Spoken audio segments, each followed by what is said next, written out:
안녕하십니까, 노종면입니다. 기억, 오늘의 내일을 묻다. 민주당이 세월호 5주기를 맞아 홈페이지 대문에 내건 문구입니다. 오늘 우리에게 던져진 질문을 나름대로 생각해봤습니다. 내일 우리는 안전할까? 내일 우리는 진실을 알게 될까? 정의당은 기억합니다라는 문구와 함께 희생자 304명의 이름을 적었습니다. 바른미래당과 민주평화당 홈페이지에는 추모 논평이 올라와 있었습니다. 반면 한국당은 세월호를 정략적으로 활용하지 말라는 어제자 논평이 전부였습니다. 원내대표의 짤막한 추모 발언도 전현직 의원들의 옮기기조차 부끄러운 망언에 덮여버렸습니다. 세월호 관련 뉴스는 잠시 뒤 목포신앙 현장에서 전해드릴 예정입니다. 이 밖에 오늘 더 뉴스가 주목하는 뉴스는 브레탄 노트르담 대성당, 박유천 김학의 수사 속보, 오늘 시행되는 조두순법, 그리고 KT가 공룡이 되냐 마냐를 결정할 규제 재도입 여부 등입니다. 주요 뉴스부터 정리하겠습니다. 2014년 4월 16일 안산 단원고 학생들을 태운 세월호가 전남 진도 앞바다에서 침몰했습니다. 벌써 5년이 흘렀지만 팽목항에는 여전히 노란 리본이 달려있고 안산 등 전국 곳곳에서는 추모 발길이 이어지고 있습니다. 그날 정확히 무슨 일이 있었는지 아직도 밝혀지지 않고 있습니다. 세월호 5주기 현장 모습을 생생히 전해드리겠습니다. 문재인 대통령이 북미 협상 재개를 위한 4차 남북 정상회담을 제안하자 트럼프 대통령은 대화는 좋다는 말로 북미 정상회담에 즉각 호응했습니다. 그러면서도 폼페이오 장관은 김정은 위원장의 비핵화 약속 이행을 거듭 촉구했습니다. 북미 협상 재개를 위한 치열한 수싸움이 계속되고 있습니다. 가수 박유천 씨가 공개적으로 마약 혐의를 부인한 가운데 경찰이 오전부터 마약 투약 혐의로 박 씨의 자택을 압수수색하고 있습니다. 법원이 압수영장을 발부한 것은 어느 정도 마약 정황이 포착됐다는 뜻으로 해석됩니다. 경찰은 내일 박 씨를 소환 조사할 예정입니다. 미성년자를 대상으로 한 성폭력 범죄를 근절하기 위한 이른바 조두순법이 오늘부터 시행됩니다. 재범 위험성이 높은 성폭력 범죄자에 대해서는 전담 관찰관이 최소 6개월 동안 24시간 1:1 밀착 감시를 하게 됩니다. 하지만 관리 인력 부족은 여전히 해결해야 할 숙제로 남았습니다. 파리에 가면 꼭 찾게 되는 명소가 노트르담 대성당입니다. 프랑스의 상징인 노트르담 대성당에 불이 나 첨탑이 무너져 내렸습니다. 마크롱 프랑스 대통령은 매우 슬프지만 최악은 피했다며 국민과 함께 대성당을 재건하겠다고 말했습니다. 지난 2008년 온 국민이 안타깝게 지켜봤던 숭례문 화재가 생각납니다. 더 뉴스 본격적으로 시작합니다.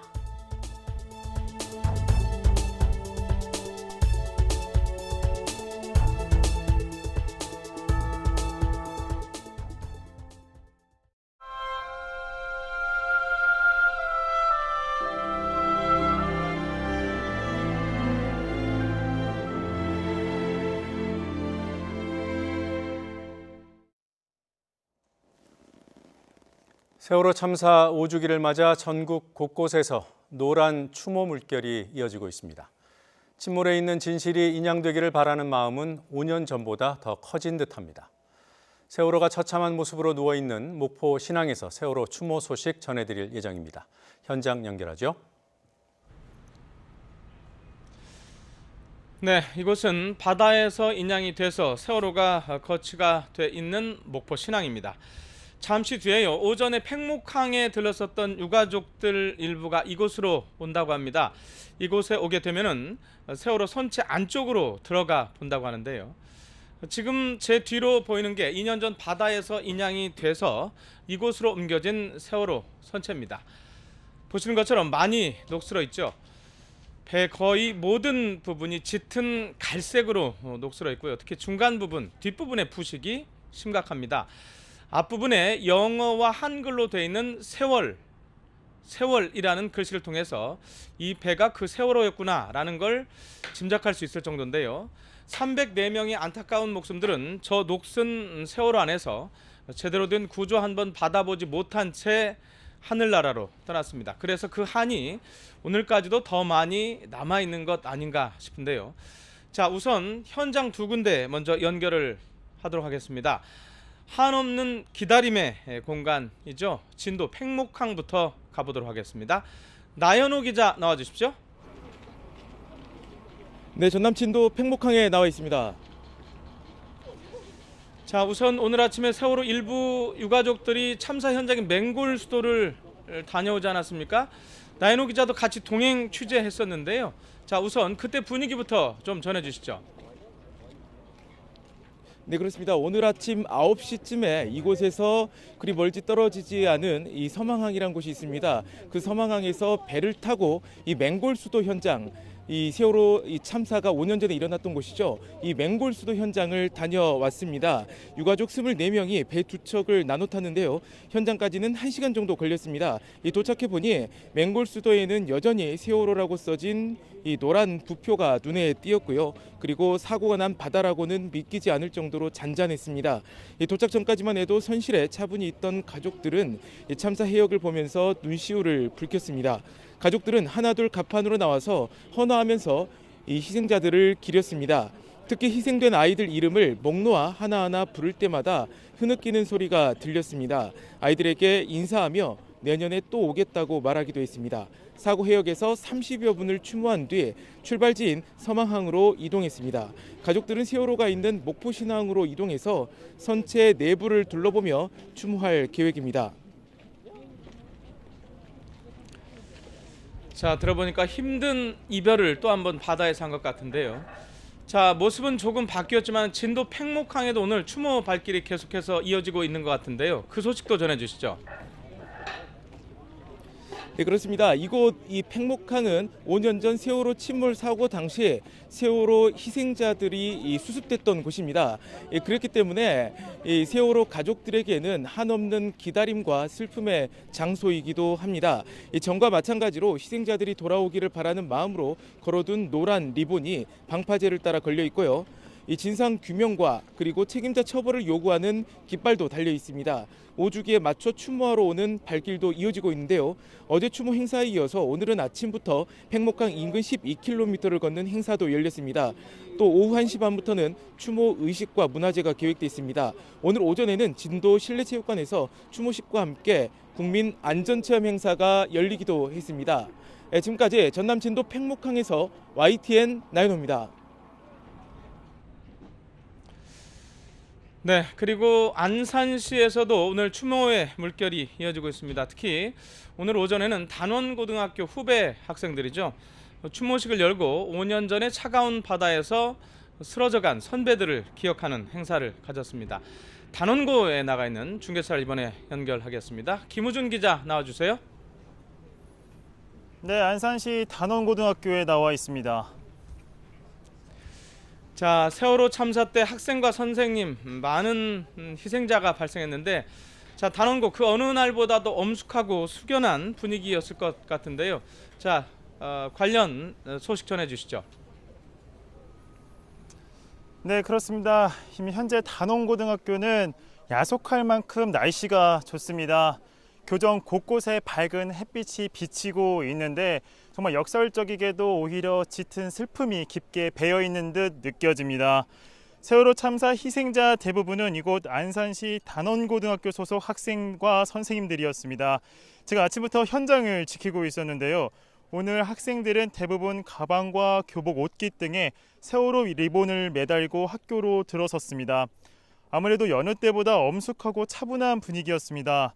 단원고등학교는 지난해와 마찬가지로 올해도 세월호 참사 추모 행사를 진행했습니다. 오전 10시부터 시작한 세월호 참사 5주기 추모식 주제는 다시 봄 희망을 품다입니다.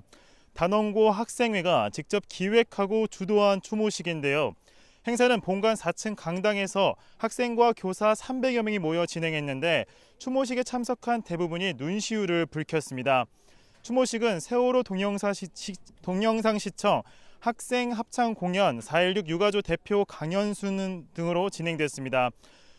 추모식을 마친 학생들은 각 학급에서 노란 리본을 만드는 시간을 보내고 있습니다. 점심 식사 이후에는 학생들은 인근에 있는 4.16 기억교실과 화랑 유원지 등을 자유롭게 돌아다니며 자율적인 추모 시간을 가질 예정입니다. 네, 3시에 안산에서 메인 추모 행사가 열릴 예정인데 단원고뿐만 아니라 오늘 안산시 곳곳에서 추모 행사가 계속해서 잇따라 열리고 있죠. 네, 그렇습니다. 세월호 유가족들은 오늘 오후 3시에 열리는 참사 5주기 기억식에 참석할 예정입니다. 5주기 기억식은 원래 합동 분향소가 있었던 안산 화랑 유원지에서 열리는데요. 안산시 전역에 1분간 울리는 추모 사이렌과 추모 묵념을 시작으로 추도사, 기억 공연, 추도시 낭송, 기억 합창 순으로 약 1시간가량 이어질 예정입니다. 세월호 참사 가족협의회는 5주기 추모식에 유족을 비롯해 유은혜 교육부 총리, 이재명 경기도지사 등 주요 인사와 시민 5천 명이 참석할 것으로 내다보고 있습니다. 기억식이 열리기 전에 추모 행진도 진행됩니다. 안산 시민 1000여 명이 주축이 된 행진은 오후 1시 단원고 앞에 있는 고잔역을 출발했는데요. 4.16 기억고시를 거쳐 제 뒤로 보이는 것처럼 현재 단원고에 도착해 추모 편지를 쓰고 있습니다. 이후 화랑 유원지에 모여 기억식에 합류합니다. 또 오전 11시부터는 화랑 유원지 인근에서 시민 1000여 명이 노란색 꽃 모종을 심는 시민 정원 꾸미기 행사도 진행합니다. 이 밖에도 세월호 참사 일반인 희생자들이 안치된 인천 가족공원에서도 추모식이 열립니다. 오전 11시에 시작하는 추모식은 일반인 희생자 45명의 넋을 기리며 추모 공연과 추도사 등으로 구성되어 있습니다. 행사엔 유가족을 비롯해 진영 행정안전부 장관, 박남춘 인천시장 등 인천 시민 300여 명이 참석할 예정입니다. 지금까지 안산시 단원고등학교에서 YTN 김우준입니다. 네, 지금부터는 이곳에서 세월호 관련 얘기를 잠깐 나눠 보도록 하겠습니다. 아마도 저희 YTN에서 세월호 관련 기사 보도를 가장 많이 한 기자 아닌가 싶은데요. 김범한 기자가 지금 제 옆에 나와 있습니다. 자, 김범한 기자 어서 오십시오. 자, 오전에 저희가 이제 세월호 당일날 상황 좀 알아봤고요. 이제 그 이후 얘기를 좀 잠깐 나눠볼까 하는데요. 자, 먼저 2014년에 당시 검찰의 수사가 있지 않았었습니까? 네, 그렇습니다. 아직까지도 세월호의 침몰 원인 뭐 어느 정도 나온 내용도 있지만 정확하게는 이거다라고 나온 건 없지 않습니까? 어떻습니까? 네, 그렇습니다. 당시에 검찰과 경찰은 사고 직후에 네. 합동 수사본부를 꾸려서 대대적인 수사에 나섰습니다. 네. 사고 원인에 대한 정밀 감정을 위해서 학계 등 11명으로 전문가 자문단도 구성했는데요. 예. 사고 당시 상황을 시뮬레이션 해보게 되어 있습니다. 당시 검찰이 밝힌 사고 원인은 크게 5가지로 나타났습니다. 예. 첫 번째는 일본에서 18년 이상을 쓴 낡은 선박을 수입해서 무리하게 수리하고 증축하면서 탑승 정원이 117명, 또 총 톤수는 239톤이나 늘어나면서 선체의 좌우 균형이 맞지 않게 됐다는 거였습니다. 예. 두 번째는 사고 당일에 최대 화물 적재량의 배에 가까운 2,100여 톤의 과적이 꼽혔고요. 네. 세 번째는 선체 복원에 필요한 평형수, 이 평형수를 1,300톤이나 빼내버린 점. 그리고 네 번째는 차량과 컨테이너 등을 제대로 동여매지 않아서 선체의 복원성이 크게 악화된 상태였고, 네. 다섯 번째는 이런 상태에서 사고 해역을 진화할 때 네. 선장이 선실을 이탈하고 네. 항해사와 조타수의 실수로 과도하게 방향타를 돌리는 등 운항상 과실이 더해져 침몰했다고 밝혔습니다. 네. 당시 합동수사본부는 사고 6개월 뒤에 네. 수사 결과를 발표하면서 모두 400여 명을 입건해서 세월호 이준석 선장 등 150여 명을 구속 기소했다고 밝혔습니다. 예, 당시에 이게 수사도 하고 이렇게 구속 기소도 했었는데, 자, 지금 세월호 가족협의회에서는 뭐 특별수사단이라는 구체적인 명칭까지 하면서 이제 다시 수사를 해달라라고 요구를 하고 있는데, 어떤 의혹들을 좀 구체적으로 제기하고 있는지 좀 짚어주시죠. 네, 세월호 가족협의회 등은 진실은 침몰하지 않는다. 네. 아직 진실이 인양되지 않았다. 아. 이런 주장을 펼치고 있습니다. 네, 어제 세월호 4.16 연대는 사고 책임자 1차 명단 18명을 18명이요? 네, 예. 이들에 대한 철저한 수사와 사고의 원인에 대한 진상 규명을 촉구했는데요. 네. 책임자로 지목된 18명 가운데 청와대에서는 박근혜 전 대통령과 네. 김기춘 전 대통령 비서실장, 김장수 국가안보실장 등 5명이 포함됐습니다. 또 당시 현장에서 아니면은 지휘를 하면서 적극적으로 구조하지 않은 김석균 전 청장 등 해양경찰청이 예. 6명이 포함됐고요. 예. 정부 측 인사로는 황교안 전 법무장관, 이주영 전 해양수산부 장관, 남재준 전 국정원장, 전 기무사령부 장군 등 7명이 명단에 이름을 올렸습니다. 4.16 연대는 당시 현장에 출동했던 P123 경정인데요. 네. 경비정인데요. 고성능 스피커를 단 구조 헬기가 현장에 있었고 네. 그럼에도 불구하고 세월호 탈출을 알려줄 골든타임을 놓친 책임자가 단지 당시에 경비정 정장 이 한 명뿐이었느냐. 네. 이게 말이 안 된다 이렇게 주장을 하고 있습니다. 4.16 연대는 공소시효가 끝나기 전에 실무자가 아닌 정부의 책임자가 응분의 대가를 치러야 같은 일이 반복되지 않는다고 이렇게 주장하고 있습니다. 조금 더 구체적으로 보면 네. 선체 침몰 원인과 관련해서 유가족들은 배의 좌우 균형을 잡아주는 스테빌라이저라는 장치가 있는데 왜 정상 각도의 2배 이상이나 돌아가 있었는지, 또 방향타를 조절하는 솔레노이드 밸브는 언제 왜 작동을 멈추고 말았는지, 또 선체 외부에 왜 그렇게 깊게 외부가 팬 원인은 무엇인지, 네. 또 뱃머리 왼쪽에 방향이 제각각으로 긁힘은 왜 생겼는지, 이런 5가지 의혹을 제기하고 있습니다. 세월호 참사 원인은 이처럼 선체 내부적 원인이 주로 이렇게 언급이 됐었는데 혹시 밖에서 네. 알 수 없는 외력 때문에 사고가 난 것은 아닌지도 밝혀달라고 4.16 연대는 요구하고 있습니다. 예. 자, 지금 진상 규명에 대한 얘기는 오늘 문재인 대통령도 의지를 다시 한번 밝혔기 때문에 앞으로 상황을 좀 더 지켜봐야 될 것 같고요. 자, 지금 김범한 기자하고 저 사이에 지금 저 보이는 게 세월호지 않습니까? 네, 2년 맞습니다. 전에 인양이 됐는데, 네, 그렇습니다. 자, 지금 아까도 저도 얘기했지만 뭐 시뻘겋게 지금 녹슬어 있는데 좀 위험해 보이기도 하고요. 저도 가까이 가보니까. 자, 이 세월호가 앞으로 여기에 계속 있는 건 아니지 않습니까? 어떻게 되는 네, 거죠? 그렇습니다. 지금 세월호는 안에는 내부 적치물 등을 모두 드러냈기 때문에 네. 사실상 껍데기밖에 없습니다. 아, 주변에 지금 있는 게 그런 것들인가 보죠? 네, 그렇습니다. 화합물도 드러내 있기 때문에 예. 지금 껍데기만 있어 지금 움직이기만 해도 내려앉을 듯한 그런 상황인데요. 세월호는 여기에 계속 둘 수는 없고 어떻게 해든지 처리가 돼야 됩니다. 하지만 네. 세월호 이를 어떻게 처리할까 이 문제는 네. 세월호 인양이나 침몰 원인 규명만큼 어려운 문제로 보입니다. 우선 어디에 둘 것인가가 문제입니다. 네. 맨 먼저 꼽히는 곳이 가장 많은 희생자가 나온 단원고가 있는 안산입니다. 네. 안산에는 4.16 생명공원이 들어설 예정이기 때문인데요. 하지만 여기는 제가 듣기로 주민들의 의견이 엇갈리고 있는 것으로 알고 있습니다.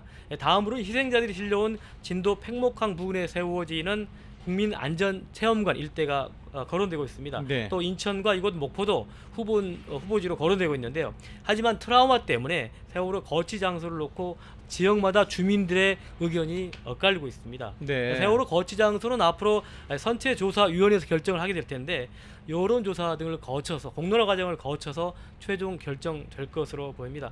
하지만 보시는 것처럼 이렇게 네네. 선체가 크기 때문에 네. 육상으로 한 번에 옮길 수는 없습니다. 그래서 해체한 뒤에 다시 조립하는 그런 절차를 거쳐야 하고요. 세월호 관련 있는 지역에 여러 곳에 나뉘어 분산 전시될 가능성도 있다고 봅니다. 네, 알겠습니다. 자, 김범한 기자하고 얘기는 여기서 마치도록 하겠습니다. 고맙습니다. 자, 세월호 참사 5주기를 맞아서 말씀드린 것처럼 세월호가 거치가 되어 있는 이곳에서 오전부터 연장 진행을 지금 하고 있는데요. 저희는 잠시 뒤 오후 4시 뉴스 Q에서 다시 뵙도록 하겠습니다. 여기는 목포 신앙입니다.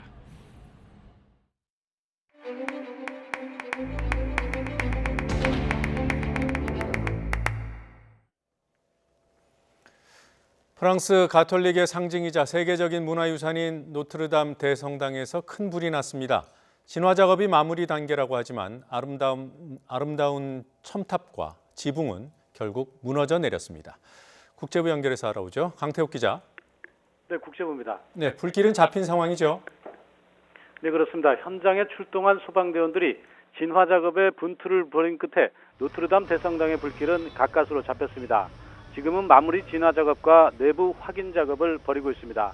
노트르담 성당은 프랑스의 중요 문화재이며 세계 문화유산이기 때문에 소방당국은 붕괴 위험을 고려해 공중에서 많은 양의 물을 뿌리는 방법을 쓰지 못한 채 매우 조심스럽게 진화 작업을 벌였습니다. 결국 고딕 양식 특유의 높이 솟은 첨탑과 지붕은 화마를 견디지 못하고 화재 발생 1시간여 만에 무너져 내렸습니다. 불은 현지 시각으로 어제 오후 6시 50분, 우리 시각으로 새벽 1시 50분쯤 시작됐습니다. 파리 구도심 센강변의 시테섬에 있는 노트르담 대성당의 첨탑 쪽에서 시커먼 연기와 함께 불길이 솟구쳤습니다. 파리 소방당국은 이번 화재가 첨탑 보수 작업과 연관돼 있는 것으로 추정하고 있습니다. 여기에 보수 공사를 위해 촘촘하게 설치된 시설물인 비계가 불쏘시개 역할을 하며 진화 작업에 어려움을 겪었습니다. 장클로드 갈레 파리시 소방청장은 주요 구조물은 보존된 것으로 본다며 13세기에 만들어진 전면부의 두 탑은 불길을 피했다고 말했습니다. 갈레 청장은 또 성당 내 귀중한 예술품과 문화재들은 대부분 안전한 곳으로 옮겼다고 밝혔습니다. 갈레 청장은 현 단계에서 주요 목표는 성당 내부의 온도를 낮추는 것이라면서 최종 진화까지는 몇 시간이 더 걸릴 수 있다고 덧붙였습니다. 다만 화재 진압 과정에서 소방관 한 명이 중상을 입은 것으로 알려졌습니다. 지금까지 국제부에서 전해드렸습니다. 프랑스 노트르담 대성당 화재를 계기로 문화재청이 화재에 취약한 우리나라 문화재 전반에 대한 긴급 점검을 실시합니다. 문화재청은 오늘 아침 각 지방자치단체의 목조 건축물 등에 대한 현장 점검을 요청했으며 직접 관리하는 5대 궁궐과 조선왕릉 등의 소방시설 점검에 나섰다고 밝혔습니다. 또 숭례문 화재를 겪었던 입장에서 프랑스 노트르담 대성당 화재에 대해 깊은 유감을 표시한다고 덧붙였습니다. 문재인 대통령이 주식 투자 논란을 빚고 있는 이미선 헌법재판관 후보자의 인사청문 보고서 송부를 오늘 국회에 다시 요청하기로 했습니다. 스스로 물러나거나 임명을 철회하라는 보수 야당의 요구에도 임명을 하겠다는 의미로 풀이돼 야당의 반발은 더욱 거세질 전망입니다. 취재기자 연결하죠. 김주영 기자. 네, 국회입니다. 네, 청와대가 국회에 인사청문 보고서 다시 보내달라 요청을 접수했습니까? 네, 문재인 대통령은 오늘 국회에 이미선 문영배 헌법재판관 후보자에 대한 인사청문 경과 보고서를 다시 보내달라고 요청하기로 했습니다. 시한은 오늘 18일까지입니다. 이 후보자의 주식 보유 의혹이 대부분 해명됐고 결격 사유가 없기 때문이라는 것인데요. 만약 국회가 18일까지 보고서를 채택하지 못하면 문 대통령은 두 후보자를 헌법재판관으로 임명할 수 있게 됩니다.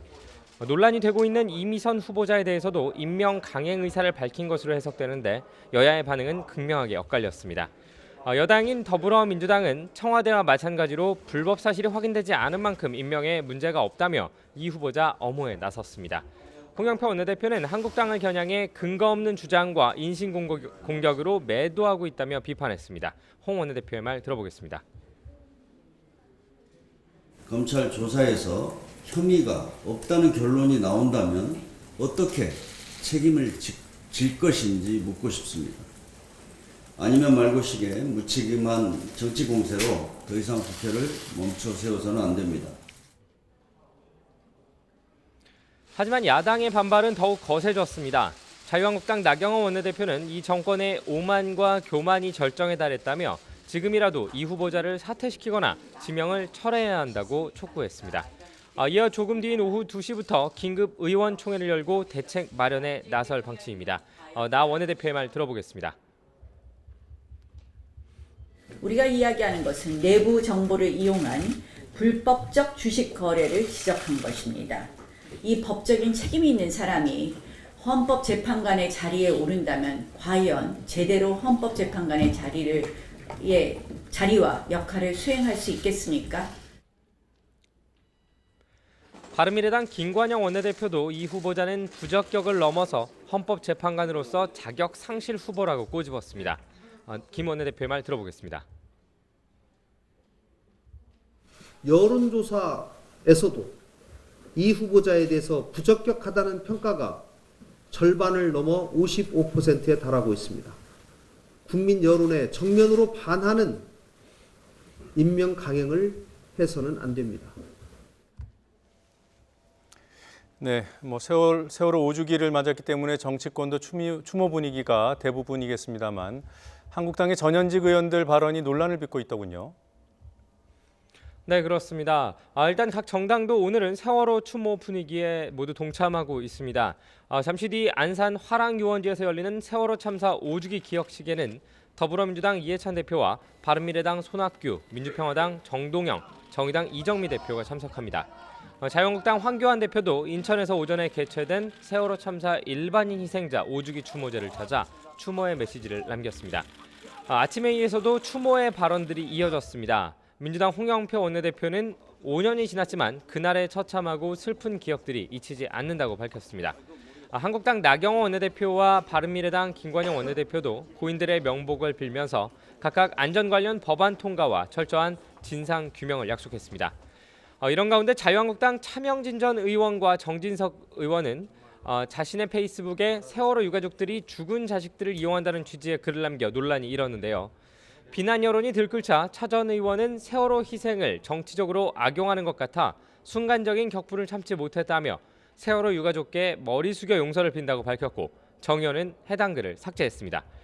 이에 대해 민주당은 한국당이 참회 없이 죽은 아이들과 유가족, 국민을 모욕했다고 비판했고 한국당 황교안 대표도 부적절하다며 국미 정서에 어긋난 의견 표명이었다며 유가족과 국민께 사죄한다고 밝혔습니다.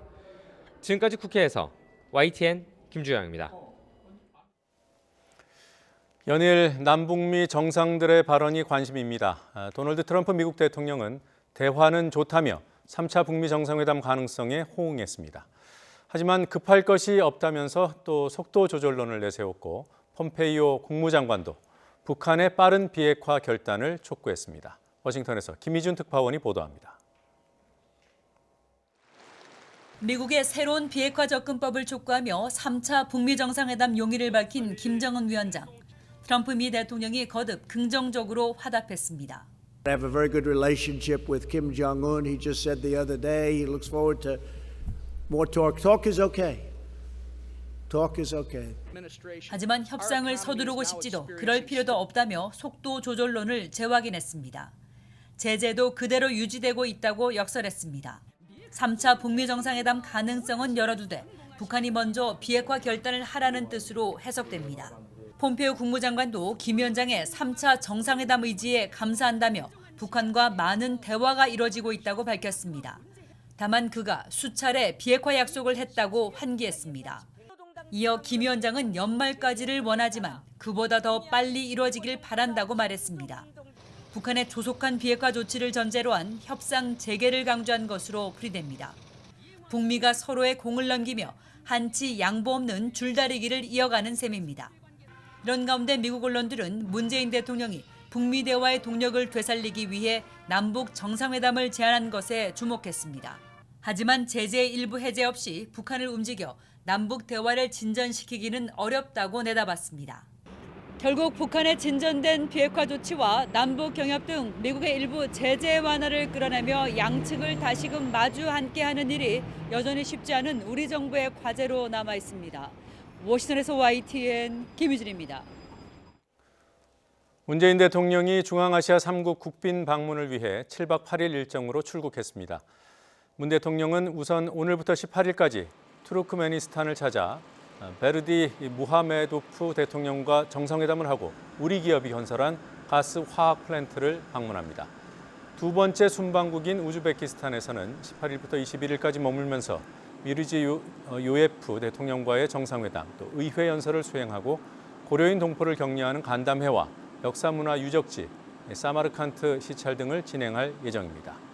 또 21일부터 23일까지는 카자흐스탄을 찾아 토카예프 대통령과 정상회담을 하고 나자르바예프 초대 대통령과도 만나 카자흐스탄의 비핵화 경험에 대해 논의한 뒤 23일 밤늦게 귀국할 예정입니다. 금호 아시아나그룹 주채권은행인 산업은행의 이동걸 회장은 아시아나항공 매각 절차는 최소한 6개월 정도 걸릴 것으로 내다봤습니다. 이 회장은 기자들과 만나 이르면 이달 말쯤 금호 아시아나그룹과 채권단이 아시아나항공 매각을 위한 양해각서를 체결할 예정이라며 이같이 말했습니다.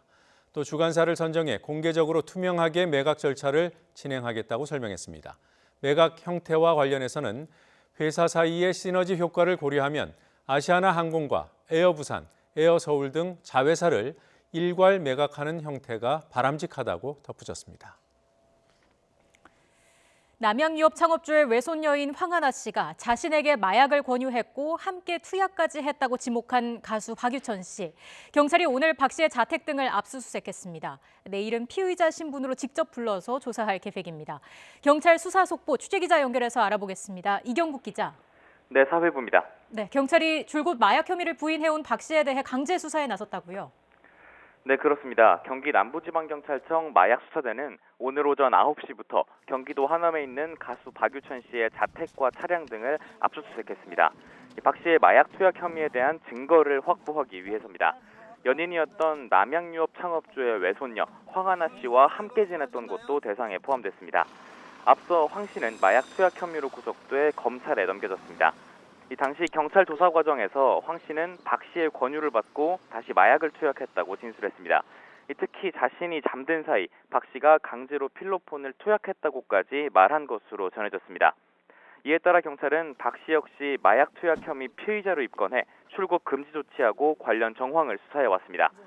의혹이 불거지자 박유천 씨는 지난 10일 기자회견을 자청해 기자들 앞에서 마약 혐의를 강하게 부인하기도 했는데요.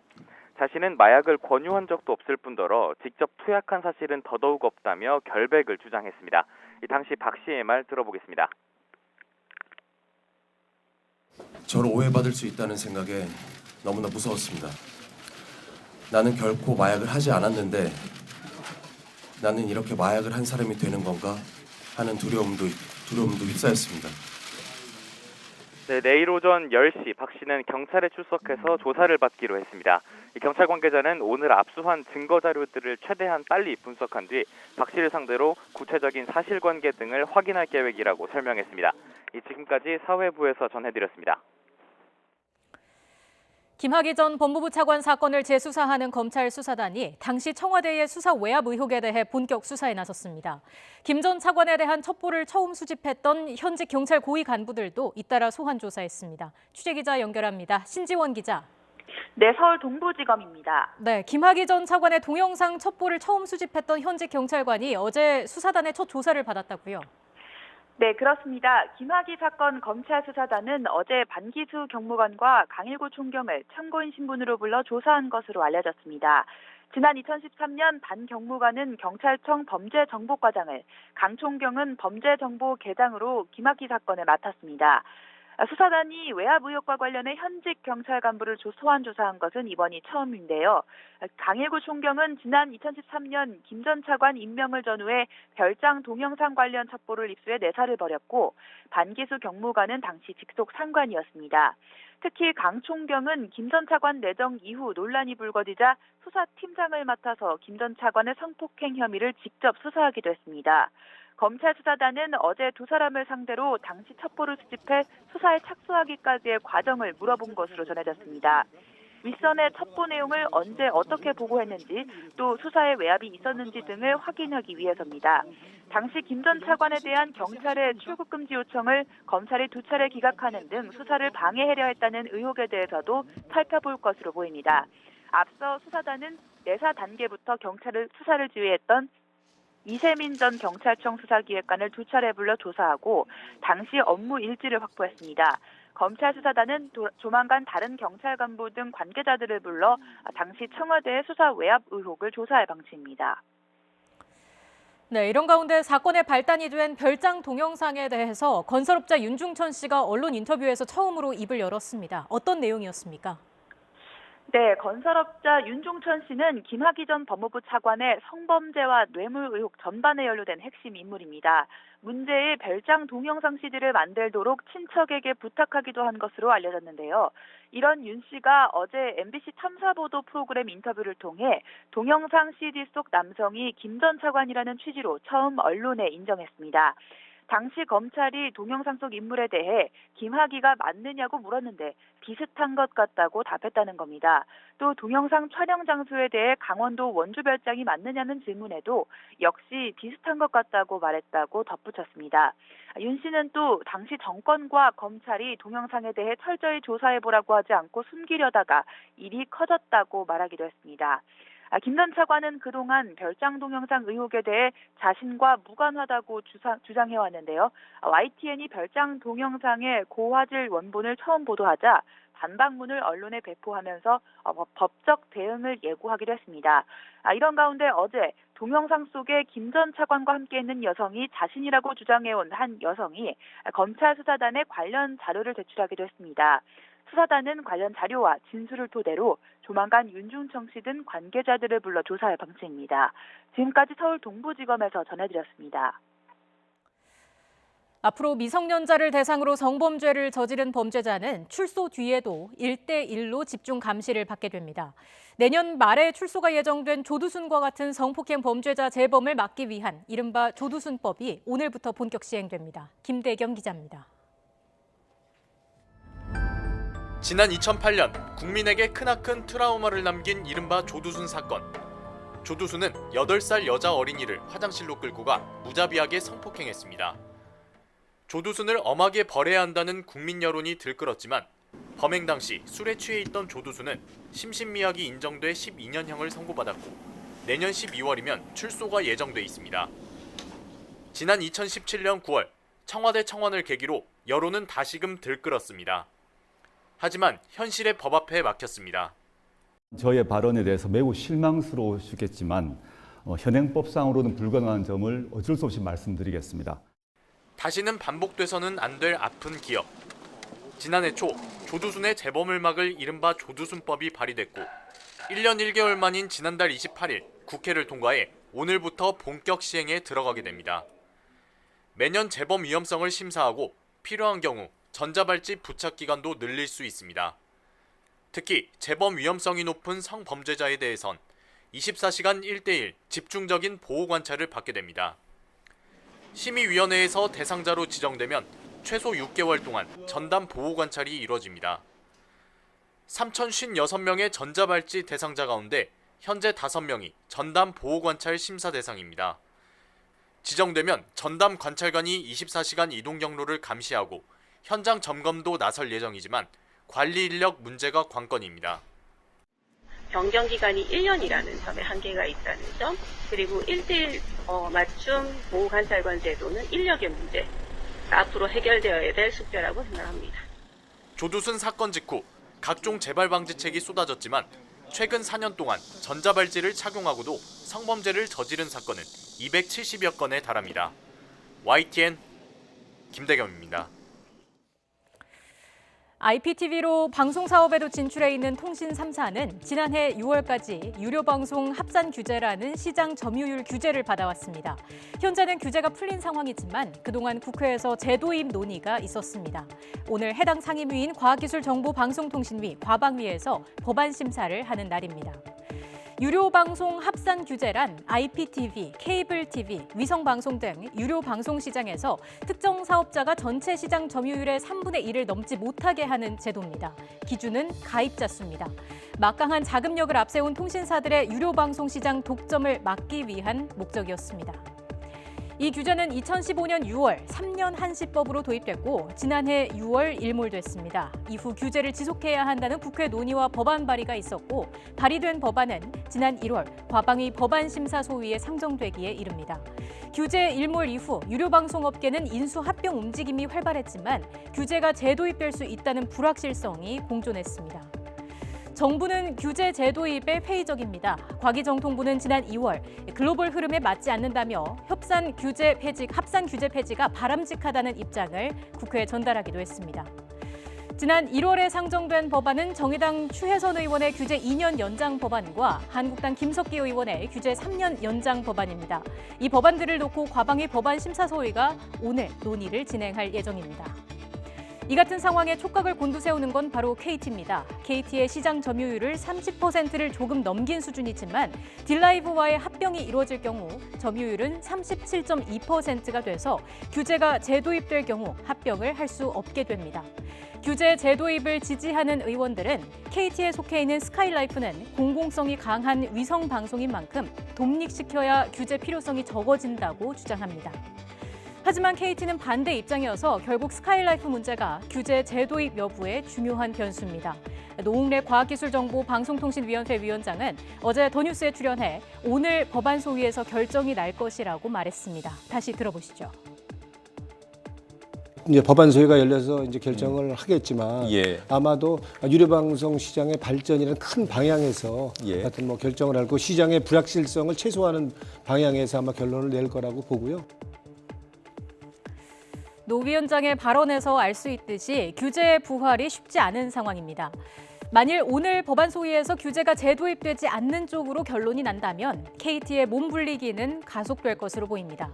그럴 경우 과도한 시장 지배력이 갖는 공룡 기업이 탄생하고 결국 콘텐츠 사용료 인상 등의 소비자 피해로 이어지는 게 아니냐는 우려가 나옵니다.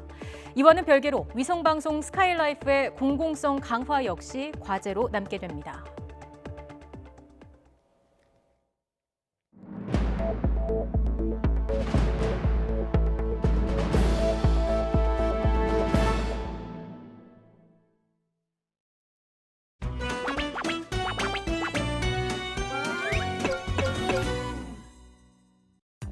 선거라는 건 차출하고 그런 거 아닙니다.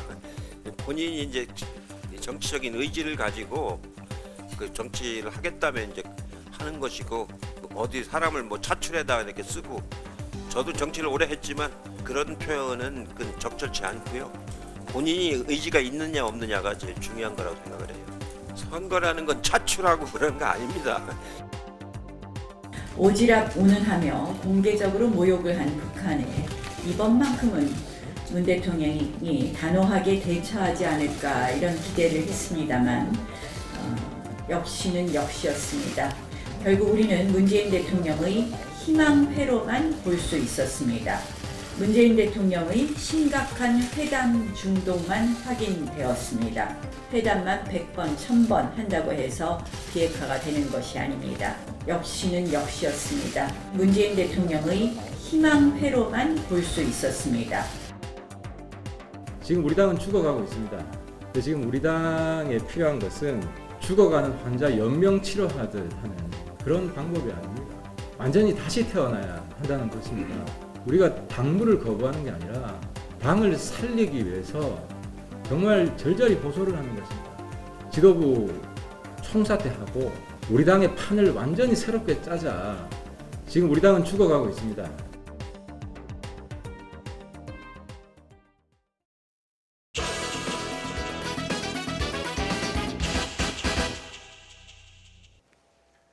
이미선 헌법재판관 후보자를 사이에 둔 여야 대립구도가 좀처럼 풀리지 않고 있습니다. 4월 국회도 문만 열어두고 가동이 안 되는 상태입니다. 이미선 후보자를 고발한 한국당, 지나친 공세라는 민주당. 자, 1대1 미니토론 더정치에서 토론해 보겠습니다. 현근택 더불어민주당 상근 부대변인, 윤기찬 자유한국당 홍보위원회 부위원장과 함께합니다. 어서 오십시오. 안녕하세요. 자, 이미선 헌법재판관 후보자 사퇴해야 한다는 입장 자유한국당 계속 유지하고 있는 거죠? 이제 자격이 없다고 보니까 사퇴든 아니면 지명철회든 네. 그런 입장입니다. 간단히 이유 좀 설명해 주시죠. 그러니까 지금 해명이 정확치는 않지만 예를 들어서 뭐 입출금 거래 시간 거래 시간 정확한 시간 등이 기재된 이제 거래 원장 상세본이라는 자료가 있습니다. 예. 금감원에서 당사자 동의만 있으면 확보할 수 있는 것인데 네. 이걸 저희가 확보해야 이제 정확한 그 의혹을 규명할 수 있을 텐데 이거 지금 주지 않고 있고요. 네. 그리고 어쨌든 전체 이분들이 두 분이 갖고 있는 주식이 16개인데 그 중에서 이 포트폴리오를 보면은 2개 주식에 거의 한 70% 가량을 네. 지금 투자하고 계시거든요. 삼광글라스하고 이테크 건설이요. 네. 약 67%를 갖고 계시고 네. 거래 횟수나 그다음에 두 분의 업무와 관련된 그 관련성 이런 걸 네. 보더라도 상당히 이건 어떤 OCI 그룹에 대한 확신이 있는 경우에만 이렇게 투자할 수 있다. 그리고 그 확신은 이 스스로 밝혔듯이 개미 투자자라는 분이 네. 과연 내부 정보 없이 이런 확신을 가질 수 있겠는가라는 의혹은 충분히 가질 수 있다. 그래서 아직까지도 이런 의혹에 대한 해명이 정확치 않다. 예. 따라서 이 청문회 이후에 지금 조사된 여론조사 결과를 보더라도 54% 정도가 아직은 좀 부적격이다라는 의견이지 않습니까, 국민들의. 따라서 이런 여러 가지 종합을 해볼 때 좀 자격이 없지 않나 이렇게 판단하는 것입니다. 그러니까 그 거래 원장이 필요한 것은 그 뭐 근무 시간에 거래했는지를 보려는 건 아니고 그것도 포함이 됩니다. 그것도 포함됩니까? 예. 거래 원장만 제출하면 확인이 된다는 입장인데요. 이제 거래 원장이라는 게 이거 아마 5,000번 정도 거래를 한 것 같은데 예. 개인이 결국은 아마 이 주식으로 얼마를 벌었는지 아니면 지금 말씀하신 것처럼 근무 시간에 주식 투자를 했는지 이런 걸 아마 보기 위한 것 같은데 저도 사실은 어떤 자료를 줬는지 모르겠는데 아마 현재 그동안에 아마 매년 공직자이기 때문에 매년 일정한 기간에 그걸 공개했을 것 같아요. 네. 그 공무원이기 때문에 공개하게 돼 있잖아요. 보유 현황 같은 걸. 그다음에 현재 뭐 이런 걸 공개하게 돼 있는데 모든 걸 어쩌면 개인의 재산을 모두 보겠다는 건데 아마 저는 아마 이게 또 다른 논란 나올 거라고 보고요. 이미 뭐 고발해서 수사기관에서 할 것 같습니다. 근데 이제 여론조사는 마침 이게 그 인사청문회를 하고 바로 그 다음 날 한 거예요. 예. 근데 그 다음에 이제 남편이 조금 해명하면서 뭐 정의당도 그렇고요, 박지원 의원도 그렇고 지금 뭐 부산 지역 변호사라든지 뭐 광주 전남 지역 변호사 특히 뭐 전 대법관도 그렇고 이러면서 여론이 약간 돌아온 측면이 있습니다. 그래서 예. 여론조사 바로 직전에는 그 청문회 직후에는 어땠냐면 판사 부부가 저렇게 주식이 많어? 이제까지 어찌 보면 보지 못하던 모습. 부대변인님께서도 그렇게 생각하셨습니까? 저도 그렇게 생각했습니다. 왜냐하면 주식이라는 게 사실은 우리나라 국민들이 대부분 부동산을 한 70~80% 갖고 있지 주식을 네. 이렇게 많이 갖고 있는 분 많지 않아요. 그리고 네. 보통 주식을 많이 갖고 있어도 뭐 펀드를 한다든지 이렇게 맡겨놓지 이렇게 자기가 직접 뭐 이렇게 하지 많지 않거든요. 1억도 아니고 20억 갖고 있는. 근데 남편이 해명이 사실은 가장 중요한 부분은 저는 후보자가 직접 한 게 아니다. 네. 남편이 했다. 그리고 후보자는 그냥 뭐 명의만 나중에 좀 이렇게 빌려준 것뿐이다. 이런 부분이 저는 충분히 납득 갔다고 보거든요. 그런 부분에서 본다 그러면 예. 뭐 고발은 했습니다만 명확히 드러나는 위법성은 없어요. 지금 이제 내부 거래 의혹 얘기하는데 이해 충돌 여부는 이제 보험사끼리 소송이기 때문에 관계가 없었고 그다음에 이제 내부 정보 이용한 거 아니냐는 부분은 사실은 후보자하고는 관계 없는 얘기예요. 남편이 예를 들어서 특허 재판하면서 그럴 수는 있지만 그건 오래된 일이기도 하고 또 남편의 일이잖아요. 남편의 일을 또 부인한테 연결시키는 거는 또 어찌 보면 연좌제의 문제도 있는 것이고 예. 저는 지금 의혹 제기하는 부분들이 어느 정도 다 해명이 됐다고 봅니다. 지금 거래원장이 필요하다는 거는 역으로 얘기하면 지금 단계에서는 위법성을 지적하기가 모호하다는 거 아니겠습니까?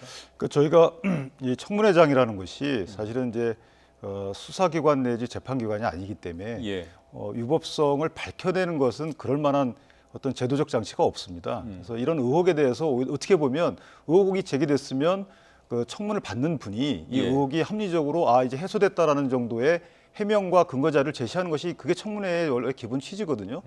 여기서 그렇게 본인이 어떤 설명하고 해명하고 한 것이 국민들이나 청문위원들로 하여금 의혹을 해소시킬 만한 것이 못 된다라고 하면 예. 그 부분은 청문 대상자의 잘못이지 이 부분을 청문회가 의혹 규명 내지 위법성 규명을 못했다라고 탓할 것은 아니다. 이런 결과가 아까 말씀드린 대로 국민들도 54% 그 시점은 차이가 있습니다만은 왜냐하면 남편분의 해명이 오히려 또 마이너스가 될 여지도 있는 것이거든요.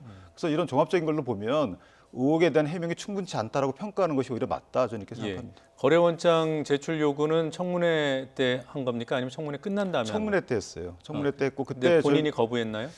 본인이 동의를 해줘야 금감원에서 주는데 스스로 제출하는 것도 아마 응하지 않으셨고요. 그다음에 네. 동의해주면 금감원에서 저희가 자료를 떼오는 것도 아마 응하지 않으셨던 거고 또 하나만 하면 그 이제 그 종목별 300개 종목에 이제 8,000여 회 거래를 하셨다는 겁니다. 그래서 종목별로 수익 내역, 예. 그러니까 손해를 봤으면 얼마, 그 해당 거래 심하다. 그런 것들에 대한 내역도 아마 제출을 충분치 않은 걸로 저희는 그렇게 알고 있습니다. 예. 제가 좀 반박을 하면요. 주광덕 의원실에서 어떤 주식을 얼마큼 샀나. 왜냐하면 지금 5,000번이냐, 6,000번이냐, 8,000번이냐 얘기가 나온 거는 그 자료가 있다는 얘기거든요. 네. 그거 없이 나올 수가 없잖아요. 그래서 언제 어떤 주식을 얼마를 사는지 나온 거예요. 근데 단 하나 안 나온 게 뭐냐면 돈이 유입된 거. 왜냐하면 주식 투자하는 분들이 그 주식이 이제 한 계좌에 계속 갖고는 있지만 네. 수입을 이제 현금으로 들어오는 경우가 있잖아요. 결국은 이제 돈이 입금된 내역 이제 그것까지 요구하신 거예요. 주식 거래에 대한 건 다 나온 겁니다. 하나 더 있어요. 그 돈 이제 그 출금 입출금 내역하고 그다음에 시간 거래 시간 이게 이제 상세본 자료에 드러나 있는 건데 이 부분이 지금 제출이 안 돼 있죠. 그러니까 날짜는 특정해서 주광덕 의원이 밝혔던데요. 근데 날짜 거래 시간도 저희가 필요하거든요. 그래서 제기된 의혹은 이제 근무 시간에도 하지 않았느냐 이런 의혹도 있기 때문에 예. 기왕에 위법하지 않다면 그거를 다 안 주실 이유는 없는 것 같아요. 그럼 날짜별로 봤을 때는 위법성을 확인 못했다는 겁니까? 지금 그때 특히나 그 삼광글라스 주식 그 거래 부분에 대해서 주광덕 의원실에서 좀 상세하게 얘기하지 않았습니까? 뭐 대량 매수를 하면 그 다음에 호재가 터지고 매도를 하면 바로 악재가 터지고. 날짜는 확인을 했습니다. 네. 날짜는 예를 들면은 이테크건설 같은 경우에는 이제 이미선 후보자가 재판장일 때 해당 재판을 맡았는데 물론 말씀하신 것처럼 재판의 원픽은 아니지만 피보험자였거든요. 소위 말해서 보험 수익자였어요. 이테크 건설이. 재판 결과랑은 무관한 건 사실이죠? 무관하지는 않습니다. 왜냐하면 재판 결과에 따라서 구상권이 발생할 여지도 있는 것이고 해서 결국은 이것이 완전 무관하다고 볼 수는 없고요. 그래요? 이거 따져봐야 됩니다.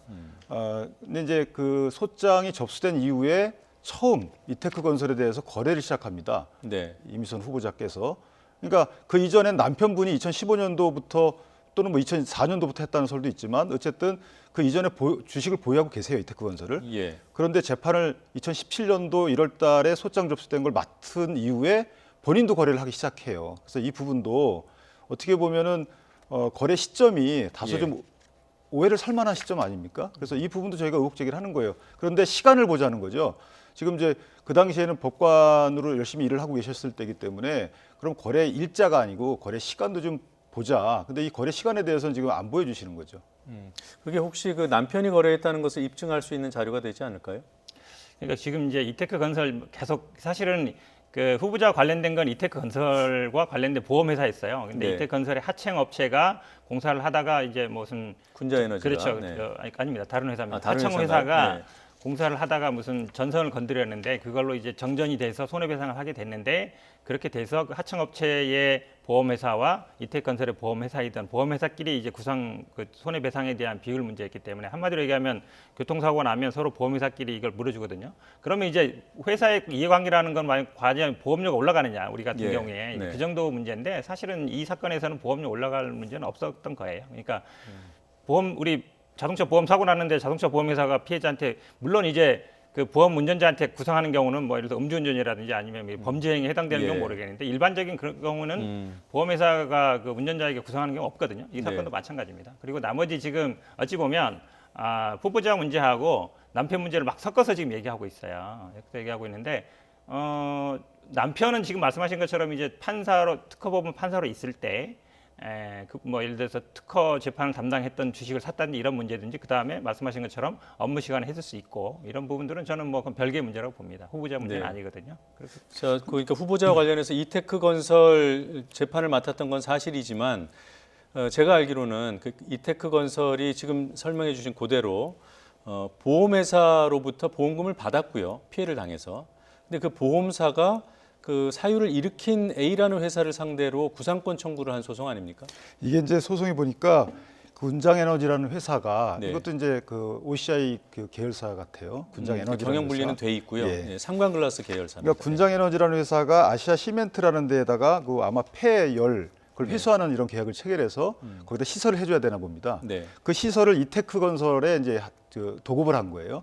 이테크 건설이 도급받아가지고 에너지 솔루션이라는 데 또 그걸 하도급을 합니다.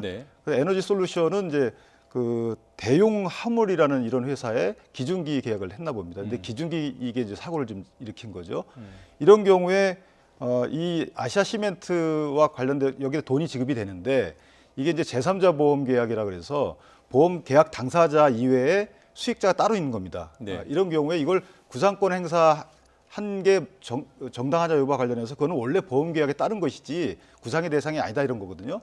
근데 만약에 구상의 대상이었다 그러면 과실 여부에 따라서 사실은 감독 책임이 있을 수 있는 거고요. 법리상은 이게 있을 수 있는 얘기예요. 실제 법리상으로는 있을 수 있다. 그러니까 더 따져봐야 되는 부분이지 여기서 단정적으로 변호사님 말씀하신 것처럼 구상의 대상이 전혀 아니다 이렇게 보기는 어려운 거고요. 또 하나는 이런 이제 피보험자이기 때문에 사실은 관련 경영 정보가 현출될 여지도 있는 겁니다. 계약 관련된 일단 계약사항 아닙니까 이 부분이? 그러니까 경영 관련 정보가 미공개 중요 정보에 해당하지 않는다라고 반드시 저희가 단정하기는 어려운 거고요. 그래서 그 부분은 열어놓고 본다면 충분히 여진이 있다 이렇게 판단하는 것이 맞다고 봅니다. 예를 들어 한마디 드릴게요. 예를 들어서 삼성 제가 자동차 사고를 났어요. 그래서 보험사끼리 싸워요. 그럼 보험사끼리 싸우면 그 재판 내용에는 그 보험회사 삼성화재랑 만약에 현대화재가 싸운다. 그럼 삼성화재에도 뭐 경영정보 그런 거 안 들어 있습니다. 거기에는 누가 과실이 얼마, 비율이 얼마, 누가 잘못했느냐 이것만 따지거든요. 그럼 만약에 A라는 보험회사, B라는 보험회사 나오면 거기서 나온 거는 법인 등기부 하나 나와요. 왜냐하면 대표자 나와야 되니까. 근데 경영정보는 안 나옵니다. 나올 수가 없어요.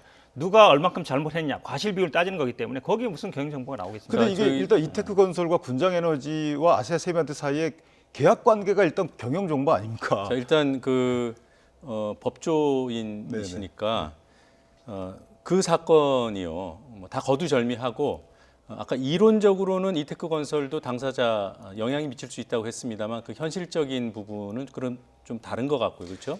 그리고 경영정보가 이런 통상적인 이런 소송에서 이렇게 현출이 됩니까?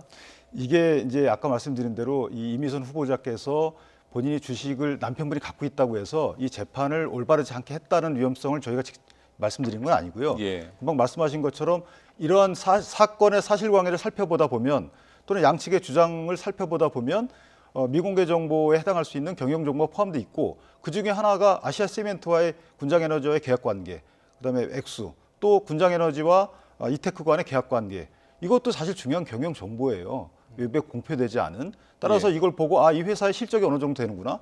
앞으로 실적이 어느 정도 되겠지. 이 사건의 처리 향방을 떠나서 일단 거기에 경영 정보가 녹아 있는 것이죠. 그래서 이 부분은 충분히 가치가 있는 정보예요. 이것을 이미선 후보자께서는 이걸 이제 접할 기회를 가지신 거죠.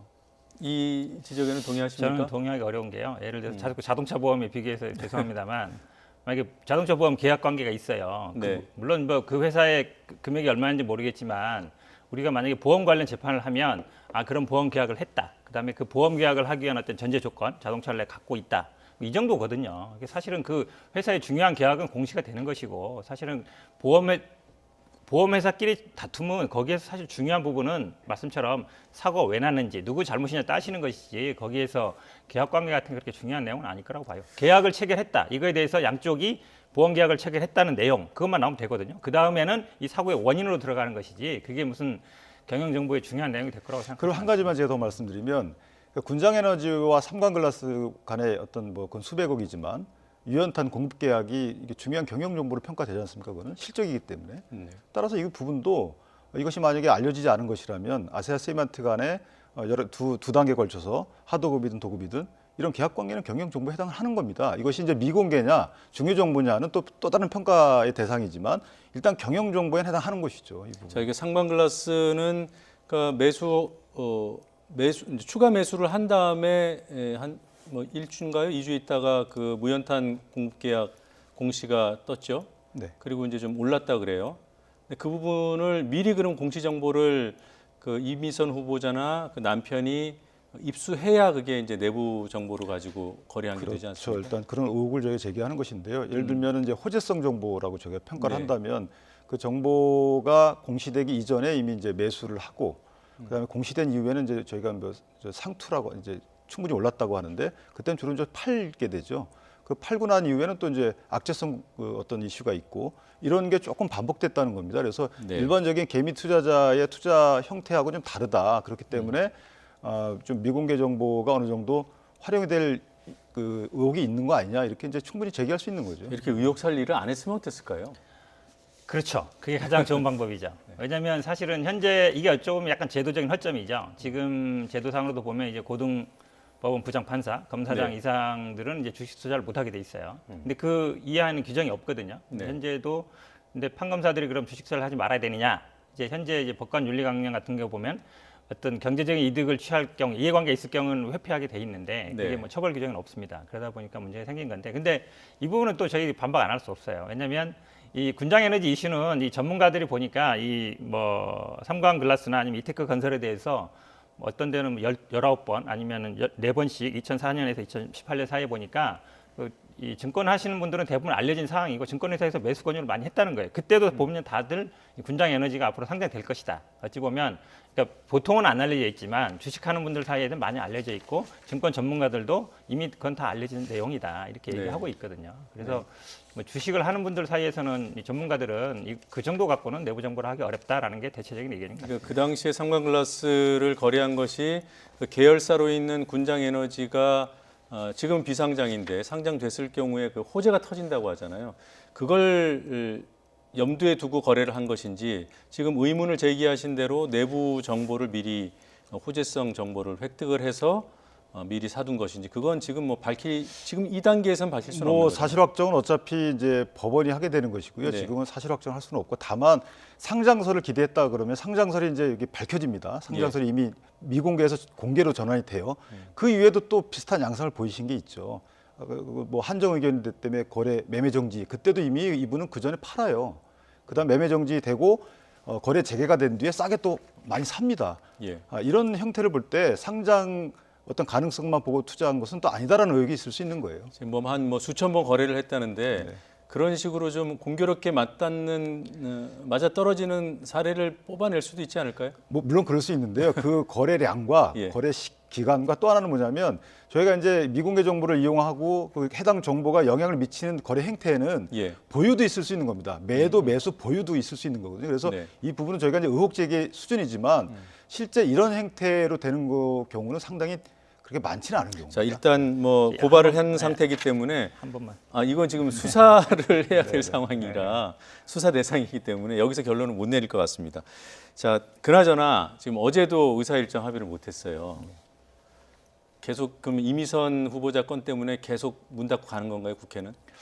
그러니까 이제 저희한테 질문을 주시는 것보다 공이 다 할 겁니다. 왜냐하면 이 부분이 사실 저희가 지금 질문하고 싶었던 거예요. 민생 경제와 지금 입법 부분에 대해서 굉장히 강조하셨던 여당 청와대인데 지금 이미선 후보자에 대한 이 문제 제기는 정치 공세라고 보기에는 너무 국민도 54%를 지금 지지하고 있고요. 그래서 이 부분은 대통령께서 전향적으로 이 부분을 감안해 주셔야 된다. 그리고 하루빨리 법안 처리로 가야 되는데 지금 문영배 후보자를 저희가 적격 처리하자고 했는데도 불구하고 불참했어요. 이 부분은 조금 저희로서는 납득이 어려운 거죠. 내달 18일 날 지금 두 분이 이제 임기가 이번 달 18일 날 임기가 만료가 되시는데 물론 이제 심판 그 개의 조건이 7분이시지만 어쨌든 9분이 다 계셔서 심리하는 것이 더 옳거든요. 그렇다면 한 분이라도 더 빨리 하고 아직 의혹이 말끔히 해소되지 않은 분은 천천히 해도 그것이 순서인 것 같은데 문영배 후보자에 대해서는 또 채택하자는 저희 의견을 묵살하고 참여를 아예 안 하시니까 저희로서는 이해하기 어려운 거죠. 그러니까 문영배 후보자 인사청문 보고서는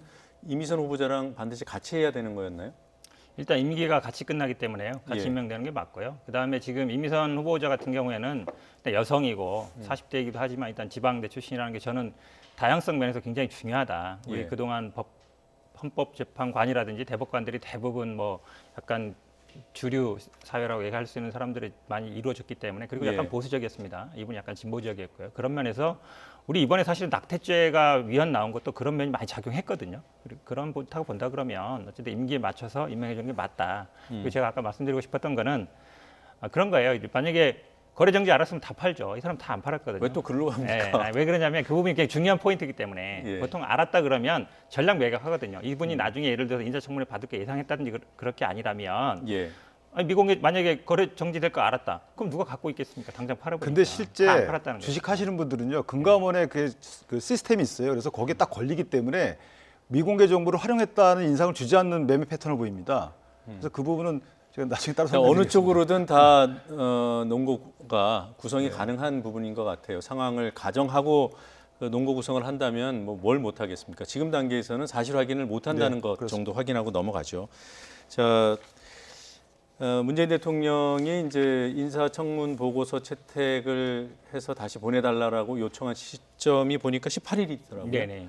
그러면 지금 헌법재판관 두 분 임기가 18일에 끝나니까 19일에는 그렇죠. 이미선, 문영배 두 분 다 임명하겠다는 뜻으로 읽힙니다. 어떻습니까?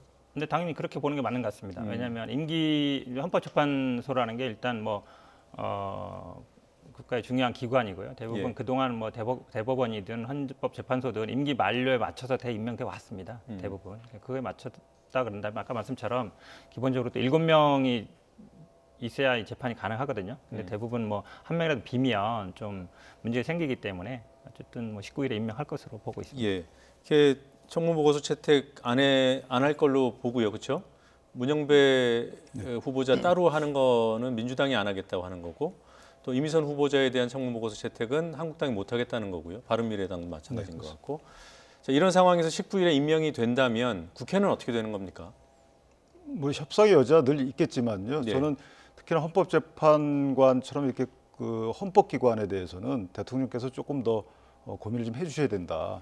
이 부분이 야당들이 적극 지금 만류함에도 불구하고 헌법재판소라는 국가 제1의 기관의 구성원을 임의대로 임명하신다는 것은 조금 저는 매우 적절치 않다라고 보기 때문에 그분은 대통령께서 고민을 더 줄로 믿습니다. 네, 그 대통령 임명한 뒤에도 국회가 혹시 파행될 지금보다 더 나쁜 상황이 될 가능성은 우려 안 그럴 하십니까? 가능성 많지 않다고 보고요. 지금 우리 그래요? 현재 구성을 아시다시피 국회에서 3분, 대통령이 3분, 대법관이 3분 임명하게 돼 있거든요. 지금은 어찌 보면 대통령이 지명하시는 3분 중에 한 분이에요. 네. 그렇게 본다 그러면 제가 보기에 뭐 대통령 인사권 문제다라고 봐요.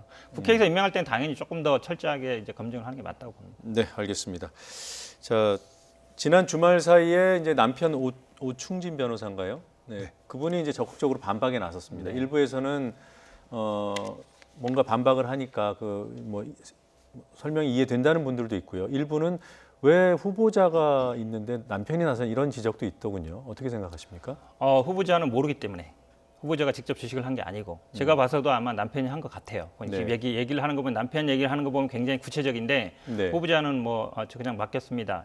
보통 아마 이게 제가 보기에 남편이 많아지다 보니까 후보자 네. 또 소득이 있고 그러니까 아마 후보자 소득은 후보자 계좌로 넣어서 또 이게 증권회사에 1인 매매 신고하면 되거든요. 예. 이렇게 했던 것 같은데 저는 이 부분은 주식 부분에 대해서 예를 들어서 지금 예를 들어 뭐 낙태라든지 아니면 예를 들어서 사형제라든지 이런 부분은 제가 보기에 후보자한테 묻는 게 맞는데 네. 주식 관련된 부분은 후보자 답할 수 없는 부분이에요. 그렇다 그러면 당연히 아는 분이 답하는 게 맞다. 근데 네. 그걸 가지고 야당이 뭐 청와대에도 시켰다 아니면 왜 후보자가 안 나고 남편이 나서느냐 그거는 저는 그럼 해명하지 말라는 얘기랑 같은 얘기예요.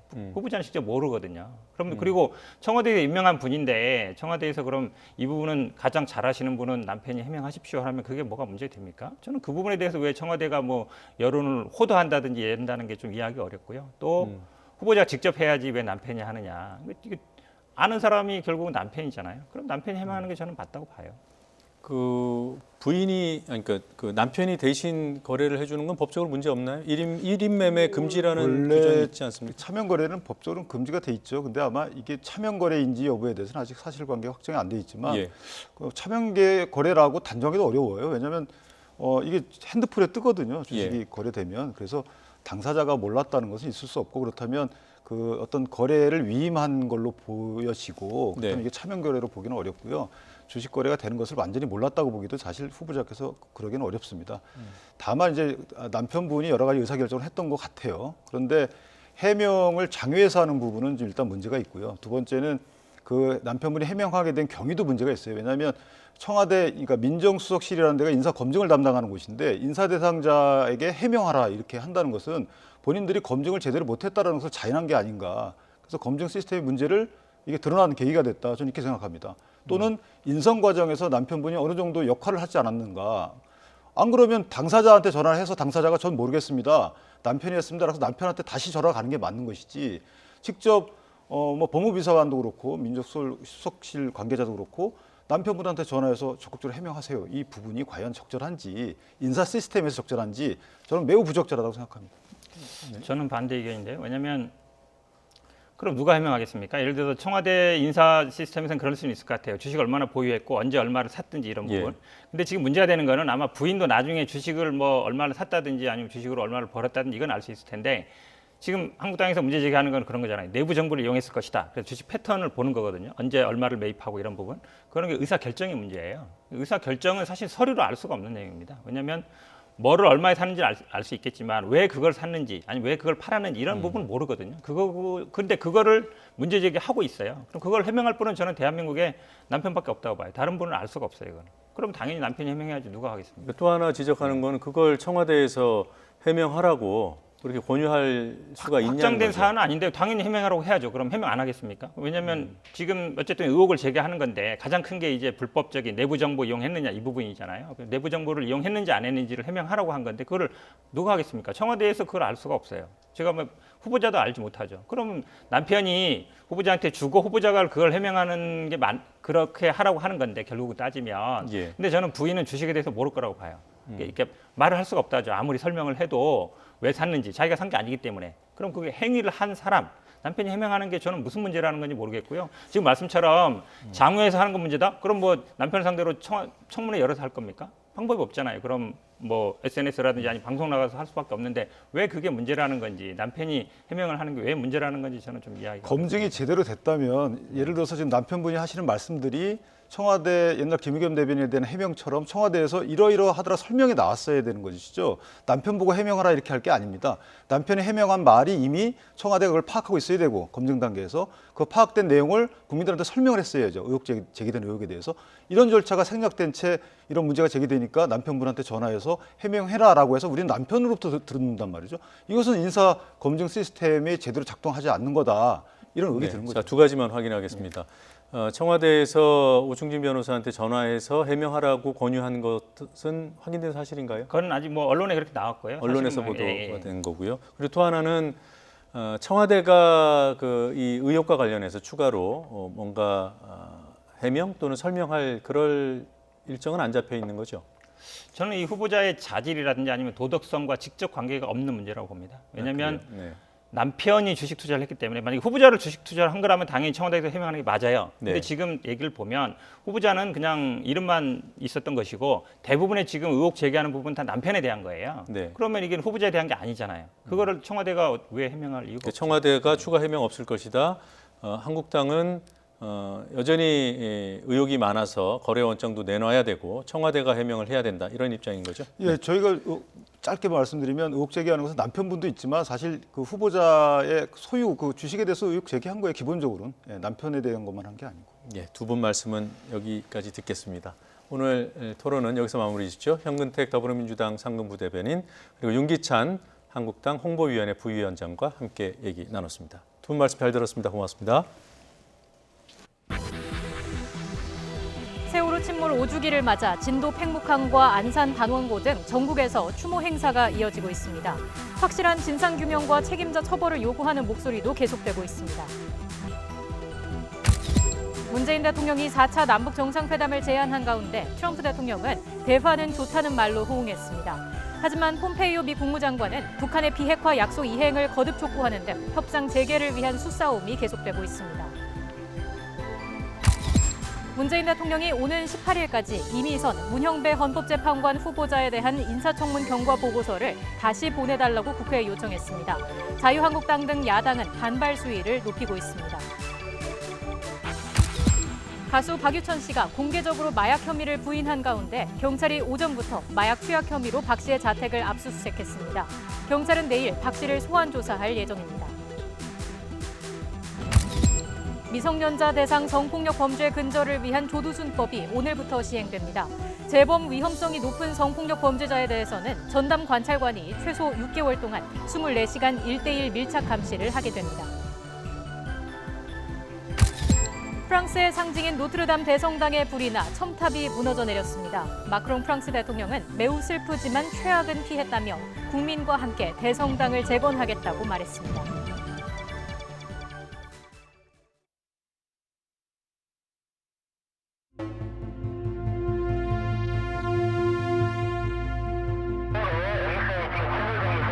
여객선이 지금 침몰을 하고 있습니다. 내가 타기도 하기 오버 기울어서 배 넘어가 있습니다.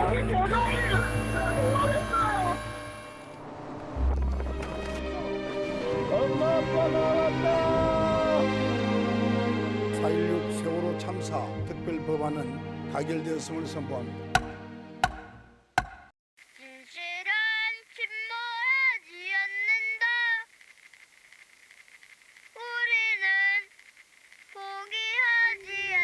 다섯 사람을 영원히 잊지 말아 주십시오.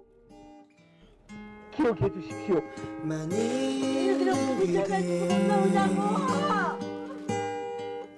이미 든 그댈 안아주고 싶어요.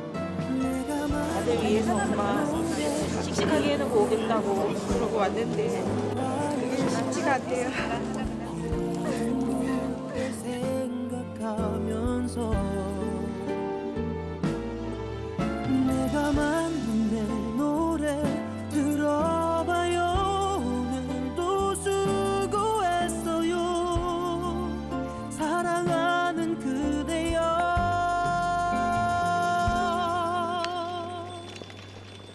내가 만든 이 노래 그대. 304명이 희생된 4.15 참사와 관련해 처벌을 받은 공직자는 단 한 명에 불과합니다. 진상규명 그리고 책임규명이 미진했다는 반증이기도 합니다. 이형원 기자가 보도합니다.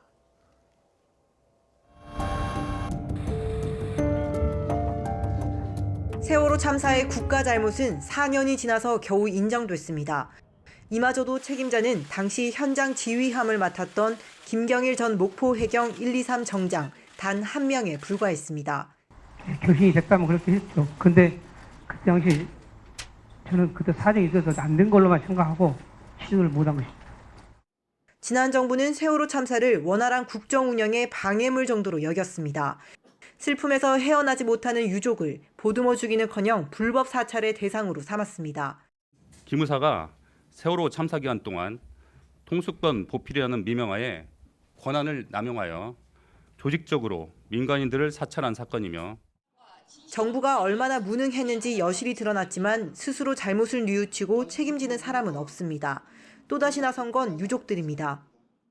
세월호 사고는 우리 아이들을 죽이지 않았습니다. 100분간 대기 지시를 믿고 기다리다 304분의 국민이 돌아가셨습니다. 검찰의 전면 재수사를 요구하는 바입니다. 304명이 수장됐지만 5년이 지나도록 제대로 된 진상규명도 처벌도 없는 현실. 세월호 참사에 투영된 대한민국의 모습입니다. 특별 수사단을 설치하라! 설치하라! 설치하라! 설치하라! YTN 이영훈입니다. 진상규명을 위해 풀어야 할 숙제들 가운데 최근 좀 더 구체적으로 주목을 받게 된 의혹은 세월호 선체 CCTV 저장 장치의 조작 가능성입니다. 김태민 기자가 보도합니다. 1700일 동안 광화문 광장을 지켜온 세월호 천막이 철거되던 날, 세월호 유족들은 그 순간에도 묵묵히 진상규명을 촉구하는 팻말을 들었습니다. 진통 끝에 발을 뗀 1기 세월호 특별조사위원회는 물론이고 불과 한 10개월 남짓 열심히 지금 일을 해가지고 어느 정도 이제 능숙해지고 가속도가 붙는 상황에서 지금 조사 활동을 중단당해 버렸기 때문에 선체 인양 뒤 1년 넘게 조사를 벌인 조사위도 명확한 침몰 원인을 내놓지 못했기 때문입니다. 참사 원인과 관련해서 유감스럽게도 저희 선조위원들은 일치된 의견을 얻지 못했습니다.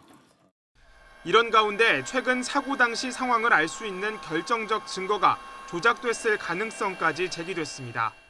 앞서 수사기관이 확보한 선내 CCTV 영상에는 세월호 침몰 당시 결정적 사고 순간이 빠졌는데 해군이 수거했던 영상 저장 장치가 다른 기기와 바꿔치기 된 정황이 발견된 겁니다. 관련 증거에 대한 관계자 여러분의 제보가 절실한 상황이고 또한 관련된 증거를 인멸할 가능성이 매우 크기 때문에 이번 조사 결과를 내놓은 2기 특별조사위는 조작 가능성을 염두에 두고 관계자들의 제보를 수집하고 있습니다. 유가족들은 증거 조작과 은폐 의혹을 파헤칠 특별수사단 구성을 요구하고 있습니다. 조사를 지켜보자는 입장만 견지해왔던 정부는 세월호 참사 특별수사단을 설치할 것을 강력히 촉구합니다. 5년이란 시간은 속절없이 흘렀고 세월호의 진실은 여전히 바닷속에 묻혀 있습니다. YTN 김태민입니다. 정치권에서까지 유가족의 아픔을 모욕하는 망언이 지금도 툭툭 튀어나오고 있습니다. 5년이라는 적지 않은 시간이 지났지만 남은 가족들의 아픔은 그대로입니다. 모욕도 모욕이지만 그날의 진실을 알기 전까지는 자식을 온전히 보낼 수도 상처가 치유될 수도 없다고 합니다. 세월호 유가족들을 차유정 기자가 만났습니다. 도대체 왜 모두 구할 수 있었던 그 시간에 우리 아이들은 구조되지 못했는가, 왜 구조받지 못했는가. 경기도 안산시 단원구에도 시간이 흘렀습니다.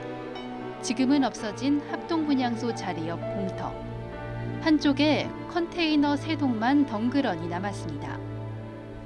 분향소 철거 뒤 유가족들이 꾸민 공간입니다. 세월호에서 아들을 잃은 김광배 씨는 이곳에 매일 출근하다시피 합니다. 아들 생각이 자꾸 북받쳐 올라 회사도 다닐 수 없었습니다. 그렇게 여생을 걸고 아들 죽음의 진실을 찾기 시작한 지도 벌써 5년째. 그 녀석을 안산으로 데리고 와서 보내고 난 후에 거반 한 6개월 정도를 참 방황을 많이 했어요. 솔직히 말씀드려서 당시에 회사 일을 하면서 지금 내가 있어야 할 자리가 여긴가. 생때 같은 아들을 먼저 보낸 홍영미 씨 삶도 180도 달라졌습니다.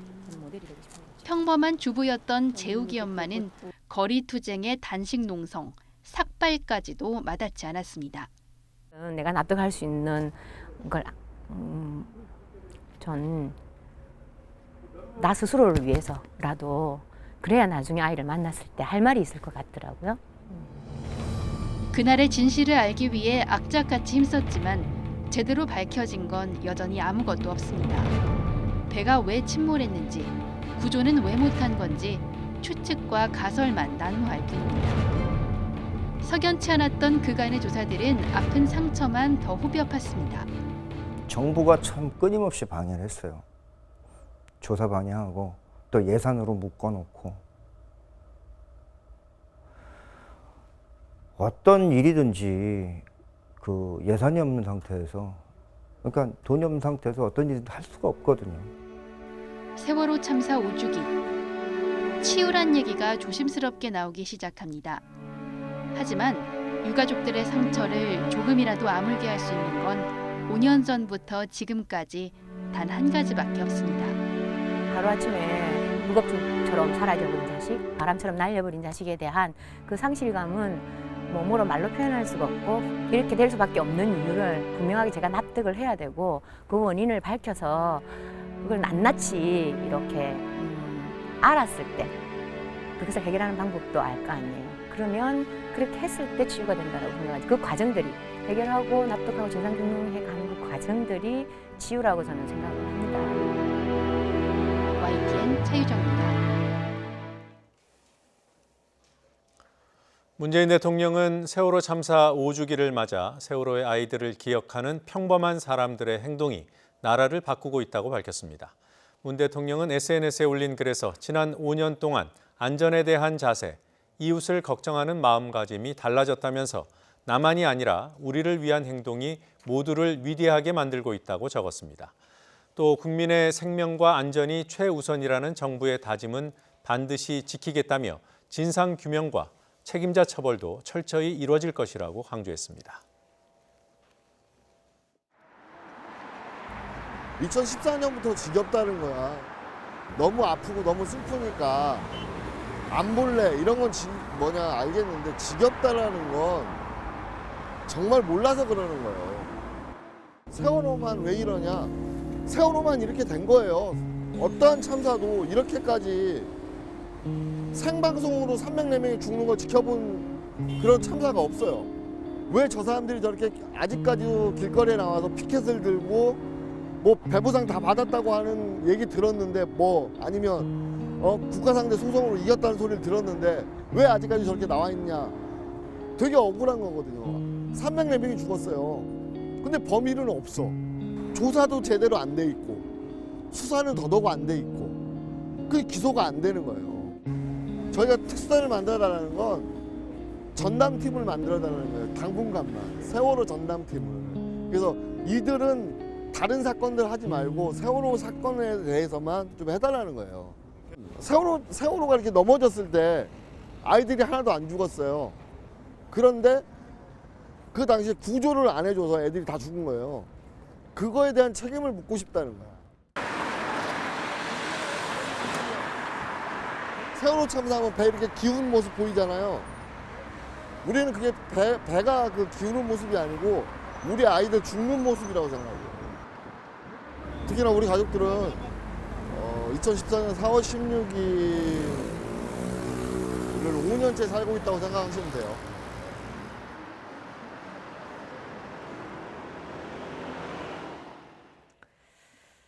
문재인 대통령이 주식 투자 논란을 빚고 있는 이미선 헌법재판관 후보자의 인사청문 보고서를 채택해달라고 오늘 국회에 다시 요청했습니다. 부적격 후보라는 보수 야당의 주장에도 불구하고 임명을 강행하겠다는 의미로 풀이됩니다. 야권의 반발은 더욱 거세질 전망입니다. 취재기자 연결합니다. 김주영 기자. 네, 국회입니다. 네, 청와대가 인사청문 경과 보고서를 다시 보내달라 이렇게 요청을 했다고요. 네, 그렇습니다. 문재인 대통령은 오늘 국회에 이미선 문영배 헌법재판관 후보자에 대한 인사청문 경과 보고서를 다시 보내달라고 요청했습니다. 시한은 오는 18일까지입니다. 만약 국회가 18일까지 보고서를 채택하지 못하면 대통령은 두 후보자를 헌법재판관으로 임명할 수 있게 됩니다. 논란이 되고 있는 이미선 후보자에 대해서도 임명 강행 의사를 밝힌 것으로 해석되는데 여야의 반응은 극명하게 엇갈렸습니다. 여당인 더불어민주당은 청와대와 마찬가지로 불법 사실이 확인되지 않은 만큼 임명에 문제가 없다며 이 후보자 엄호에 나섰습니다. 홍영표 원내대표는 한국당을 겨냥해 근거 없는 주장과 인신공격으로 매도하고 있다며 비판했습니다. 홍 원내대표의 말 들어보겠습니다. 검찰 조사에서 혐의가 없다는 결론이 나온다면 어떻게 책임을 질 것인지 묻고 싶습니다. 아니면 말고식의 무책임한 정치 공세로 더 이상 국회를 멈춰 세워서는 안 됩니다. 하지만 야당의 반발은 더욱 거세졌습니다. 자유한국당 나경원 원내대표는 이 정권의 오만과 교만이 절정에 달했다며 지금이라도 이 후보자를 사퇴시키거나 지명을 철회해야 한다고 촉구했습니다. 또 청와대가 임명 강행 기류를 보이면서 오늘 오후 2시부터는 긴급 의원총회를 열고 대책 마련에 나서기도 했습니다. 나 원내대표의 말 들어보겠습니다. 우리가 이야기하는 것은 내부 정보를 이용한 불법적 주식 거래를 지적한 것입니다. 이 법적인 책임이 있는 사람이 헌법재판관의 자리에 오른다면 과연 제대로 헌법재판관의 자리와 역할을 수행할 수 있겠습니까? 바른미래당 김관영 원내대표도 이 후보자는 부적격을 넘어서 헌법재판관으로서 자격 상실 후보라고 꼬집었습니다. 김 원내대표의 말 들어보겠습니다. 여론조사에서도 이 후보자에 대해서 부적격하다는 평가가 절반을 넘어 55%에 달하고 있습니다. 국민 여론에 정면으로 반하는 임명 강행을 해서는 안 됩니다. 네, 오늘 세월호 5주기를 맞아서 정치권에서도 추모 분위기가 이어지고 있습니다. 그런데 일부 정치인의 부적절한 발언이 논란을 빚고 있다고요. 네, 일단 국회에도 세월호 추모 분위기가 가득합니다. 각 당 대표들은 오늘 세월호 5주기 기억식과 추모제에 참석해 희생자들과 유가족들을 위로할 예정입니다. 아침 회의에서도 추모의 발언들이 이어졌는데요. 민주당 홍영표 원내대표는 5년이 지났지만 그날의 처참하고 슬픈 기억들이 잊히지 않는다고 밝혔습니다. 한국당 나경원 원내대표와 바른미래당 김관영 원내대표도 고인들의 명복을 빌면서 각각 안전 관련 법안 통과와 철저한 진상규명을 약속했습니다. 이런 가운데 자유한국당 차명진 전 의원과 정진석 의원은 자신의 페이스북에 세월호 유가족들이 죽은 자식들을 이용한다는 취지의 글을 남겨 논란이 일기도 했습니다. 비난 여론이 들끓자 차 전 의원은 세월호의 희생을 정치적으로 악용하는 것 같아 순간적인 격분을 참지 못했다며 세월호 유가족께 머리 숙여 용서를 빈다고 밝혔고 정 의원은 해당 글을 삭제했습니다. 이에 대해 민주당은 한국당이 참회 없이 죽은 아이들과 유가족, 국민을 모욕했다고 비판했고 한국당 황교안 대표는 부적절하며 국민 정서에 어긋난 의견 표명이었다며 유가족과 국민께 사죄한다고 밝혔습니다. 지금까지 국회에서 YTN 김주영입니다. 세월호 유가족을 비하하는 게시물을 SNS에 올린 차명진 전 의원에 대해 유가족 측이 법적 대응 방침을 밝혔습니다. 세월호 가족협의회와 4.16 연대는 조만간 명예훼손 등의 혐의로 차 전 의원에 대해 법적 대응에 나서겠다고 밝혔습니다. 유가족 측은 5주기 행사가 모두 마무리된 후 협의를 거쳐 고소나 고발 등 수사 의뢰 방식을 결정할 예정이라고 설명했습니다. 남양유업 창업주의 외손 여인 황하나 씨가 자신에게 마약을 권유했고 함께 투약까지 했다고 지목한 가수 박유천 씨. 경찰이 오늘 박 씨의 자택 등을 압수수색했습니다. 내일은 피의자 신분으로 직접 불러서 조사할 계획입니다. 경찰 수사 속보 취재기자 연결해서 알아보겠습니다. 이경국 기자. 네, 사회부입니다. 네, 박유천 씨 줄곧 마약 혐의를 부인해 왔습니다. 이런 박 씨에 대해서 경찰이 강제 수사에 나섰다고요? 네, 그렇습니다. 경기 남부지방경찰청 마약수사대는 오늘 오전 9시부터 경기도 하남에 있는 가수 박유천 씨의 자택과 차량 등을 압수수색했습니다. 박 씨의 마약 투약 혐의에 대한 증거를 확보하기 위해서입니다. 이 연인이었던 남양유업 창업주의 외손녀 황하나 씨와 함께 지냈던 것도 포함이 됐습니다.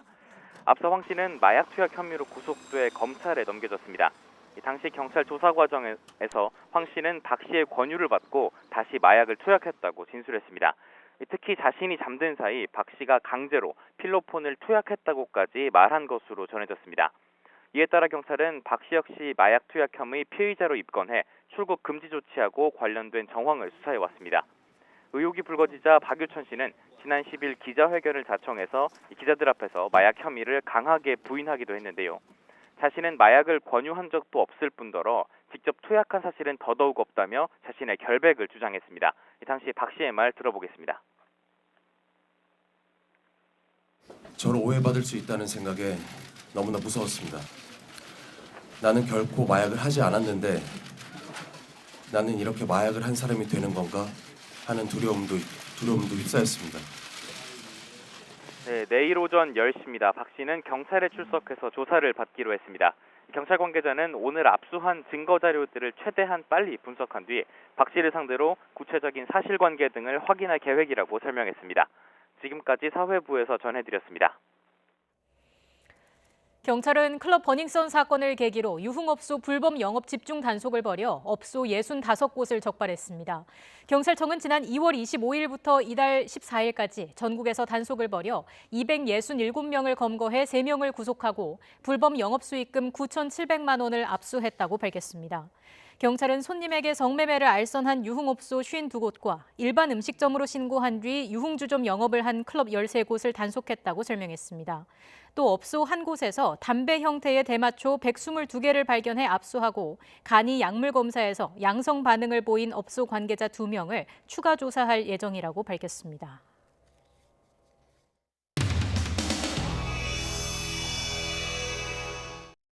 대한민국 임시의정과 임시정부 수립 100주년을 맞아 중국 상해에서 100주년 기념식을 진행하고 돌아왔습니다. 100년이 지난 지금 우리는 과연 이런 나라를 만들어가고 있는지 자문할 수밖에 없습니다. 지금 국회는 4월 국회를 열어놓고도 아무것도 하지 못한 채 또다시 시간만 보내고 있습니다. 민생을 위한 개혁 입법, 민심을 받드는 선거제도 개혁과 사법개혁 관련 현안 등을 시급히 해결하는 국회의 모습을 보일 것을 다시 한번 촉구합니다.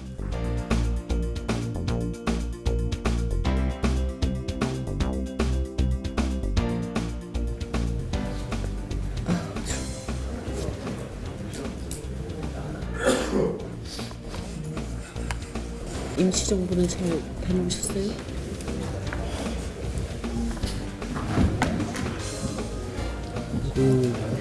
원래는 5명이 첫날인가 만나서 상륙전 하면서 얘기 좀 하셨어요? 4월 16, 17일 하자. 오늘 일도 운전 오자마자 다 풀어줘. 밤에 좀 얘기 좀 하자 그랬어. 그럼 와 그랬어. 중간에? 난 지금 다 다른. 또 밤에 좀 얘기 좀 하자 그랬어. 아유 우리 이 대표는 너무 사실이 아닌 이야기를 가지고 나한테 뭐라고 하는 것 같아. 언제요? 아니 여러 가지로. 그럼 이제 쓰면 저한테 전화를 주세요. 전화번호 아시죠?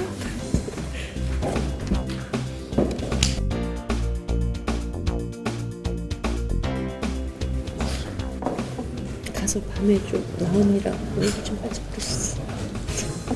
아유 우리 이 대표는 나한테 뭐라고 하는 것 같아. 아니 여러 가지로. 나경 나 언니하고만.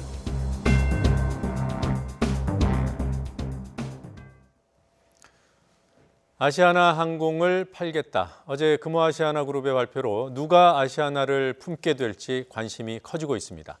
덩치가 워낙 큰 매물이기 때문에 대기업들이 거론되고 있지만 사모펀드 인수설도 나오는 상황입니다. 홍성기 기자가 취재했습니다. 아시아나 항공 매입 후보로 이름을 올리는 곳들은 막강한 자본력을 갖춘 대기업들입니다. 조 단위를 훌쩍 넘길 매각 대금 때문에 인수 의사 이전에 여력이 되느냐가 먼저 고려 대상이기 때문입니다. 그중에서도 탄탄한 자금력을 갖춘 SK가 가장 먼저 꼽히지만 SK는 아직 고려하지 않고 있다는 반응입니다. 그러나 그룹 총수인 최태원 회장이 최근 인수 의향을 묻는 질문에 묵묵부답이었던 점이 오히려 가능성을 암시한 것 아니냐는 해석을 낳고 있습니다. SK 외에도 한화와 CJ 등이 거론되고 있지만 역시 한 발 빼는 모습입니다. 한화는 전혀 고려해본 적도 없고 항공산업에 관심을 두고 있지 않다는 입장이고 CJ 역시 대한통운을 갖고 있다는 이유로 시장에서 확대 해석을 하는 것 같다며 선을 그었습니다. 유력 대기업 후보군이 한 발씩 빼면서 사모펀드 인수설도 흘러나오고 있습니다. 사모펀드가 인수할 가능성도 있겠지만 사모펀드는 회사를 인수한 이후에 분할 합병 등을 통해서 재매각을 통해 이익을 얻고자 하는 대기업들이 손사래를 치거나 눈치를 보는 사이 재무 구조가 좋은 중견 기업들이 나설 가능성도 있습니다. 아직은 눈치 보기 단계지만 인수전이 본격화하면 유력 후보들도 수면 위로 떠오르면서 치열한 경쟁이 펼쳐질 것으로 보입니다. YTN 홍성기입니다. 지난 8일 별세한 고 조양호 한진그룹 회장의 연결식이 엄수됐습니다. 오늘 새벽 열린 연결식에는 유족과 친인척, 임직원 등이 참석했습니다. 연결식을 마친 뒤 운구 행렬은 서울 서소문 대한항공 빌딩과 강서구 공항동 대한항공 본사 등을 돌아봤으며 고인은 경기도 용인시 하갈동 신갈선영에 안장됐습니다.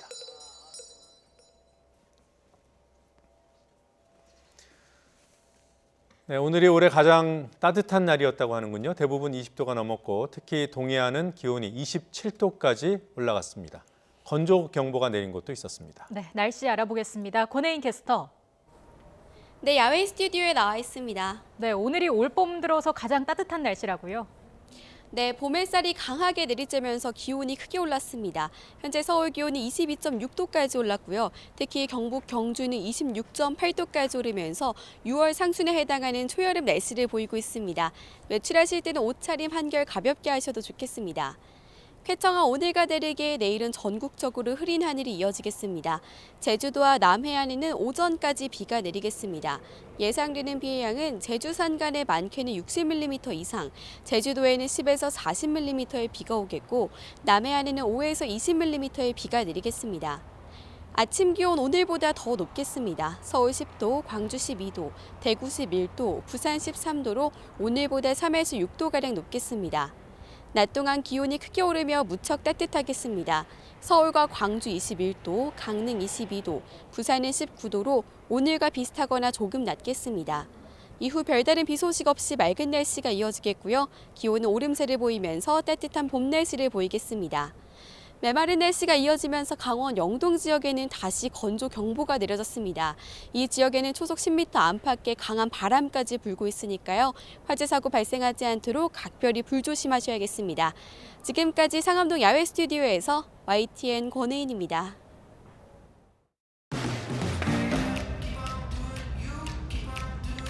나? 더 빠르게 세상과 연결돼. 단 한순간도 해킹 걱정 없이 차량 정보가 안전하게 암호화되었습니다. 이런 능력? 한마디로 초능력. 전국 엣지 클라우드로 빠르게 해킹 막는 기가 스텔스 기술로 안전하게 당신의 초능력 KT 5G. 셰프 컬렉션 인덕션으로 오늘의 요리를 시작합니다. 섬세한 불 조절로 맛의 디테일은 살리고 전에 없던 최대 화력으로 요리를 더 맛있게.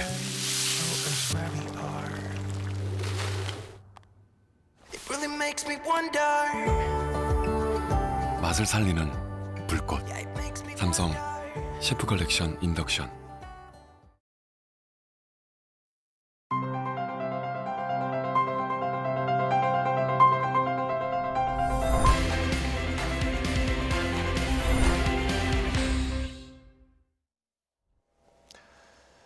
가수 승리가 자신의 생일 파티를 필리핀의 한 섬에서 열며 여성들을 부른 사실이 확인됐습니다. 이들은 파티에 참석한 남성들과 성관계가 있었다고 경찰 조사에서 진술했습니다. 승리는 과연 무엇을 위해 이들을 참석시켰는지 또 대가는 있었는지를 경찰이 수사하고 있습니다. 사건 데스크의 추적 더 사건, 사회부 이종구 사건 데스크 나와 있습니다. 안녕하십니까? 네, 안녕하세요. 어서 오세요.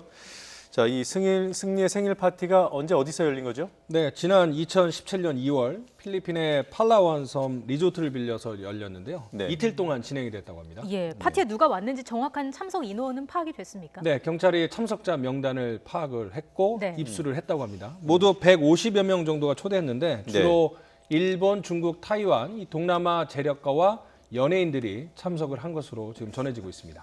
네, 그러니까 이게 유흥업소 여성 종업원들이 참석했다는 거죠. 네네.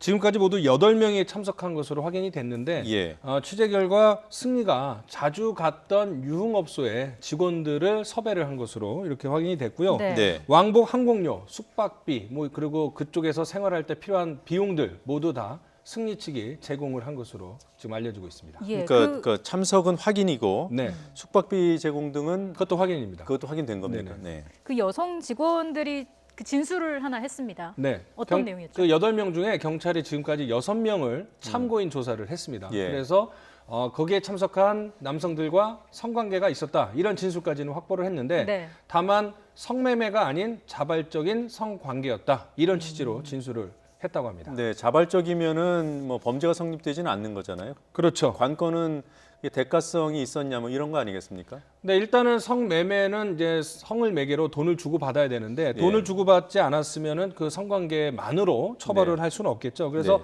남성과 여성의 진술 모두 확보가 필요한데 남성은 말할 것도 없거니와 여성들도 대가성은 없었다. 뭐 이런 이야기를 했다고 합니다. 만약에 승리가 이런 성매매를 알선했다면 네. 처벌은 어떻게 되나요?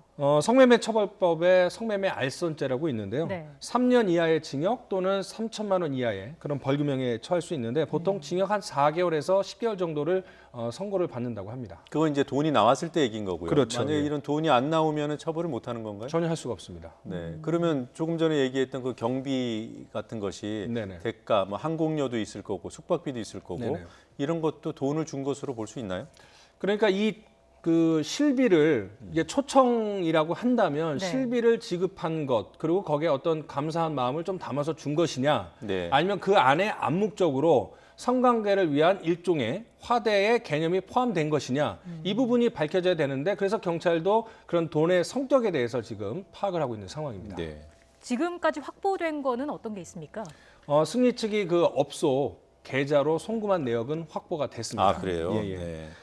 그래서 이제 이걸 아까 말씀드린 것으로 말한 것처럼 과연 이것을 화대로 볼 것인지 일종의 화대로 볼 것인지 네. 아니면 그냥 감사한 마음과 실비로 낸 건지 뭐 이런 것에 대해서 지금 파악을 하고 있는데 업소와 그 종업원들이 서로 입금된 거를 조금 분배를 했다고 합니다. 그래서 한 수천만 원이 입금이 됐다고 하는데 정확한 액수는 나오지 않고 있습니다. 네, 그러니까 액수는 안 나왔지만 돈이 입금이 됐고 또 그것을 그 여성들과 나눴다라는 것까지는 확인된 사실이라는 그렇죠. 거죠. 돈의 성격만 아직 규명이 안 되는 상황입니다. 네, 이런 상황에 대해서 승리 쪽에서 뭐 진술한 게 있나요? 네, 말씀드린 대로 이제 여행 경비를 위해서 우리가 지불을 한 것이고 만약에 이게 성매매에 대한 대가였다면 성관계를 하지 않았다고 주장한 여성들까지도 네. 왜 우리가 모두 다 일괄적으로 돈을 입금했겠느냐 네. 뭐 그런 주장을 펼치고 있습니다. 아, 그래요? 네. 지금 아까 말씀을 해주셨는데 그 외국 리조트에서 열린 생일 파티에 든 비용을 거의 다 승리가 된 것으로 네네. 알려지고 있지 않습니까? 네네. 여기서 지금 중요한 부분이 어떤 거죠?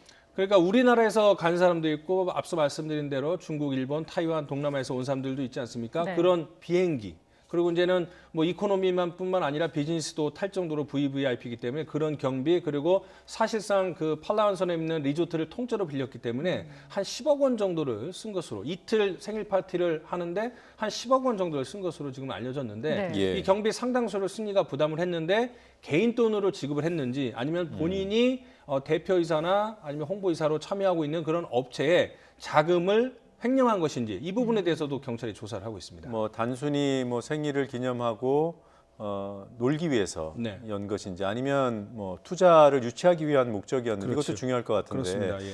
그 타이완의 큰손이라고 하는 린사모도 참석을 했던 거죠. 예, 그날 참석을 했는데요. 린사모는 그 버닝썬 투자금이 초기 투자금이 한 24억 원 되는데 네. 이 가운데 이제 10억 원을 투자를 했습니다. 그래서 지분을 20% 보유하고 있는데 버닝썬은 승리 생일 파티가 열린 지 한 달에서 2달 사이에 오픈을 했습니다. 네. 예, 그래서 지금 기사에 따르면 그때 승리가 유인석 대표 등과 함께 그 팔라완선에서 파티를 하면서 누구를 투자자로 끌어들일 것인지 그리고 버닝썬은 어떻게 운영을 할 것인지 네. 이런 계획을 구체적으로 논의한 것이 바로 그 팔라완선의 생일 파티다. 뭐 이런 이야기들도 나오고 있습니다. 이 큰손이라는 린사모가 누군지 좀 다시 한번 짚어볼 필요가 있을 것 같습니다. 예, 타이완 도박계 거물의 아내라고 하는데요. 그 네. 남편의 자산이 한 3조 6천억 원 된다고 합니다. 이거는 네. 이제 타이완 현지 언론의 보도입니다. 네.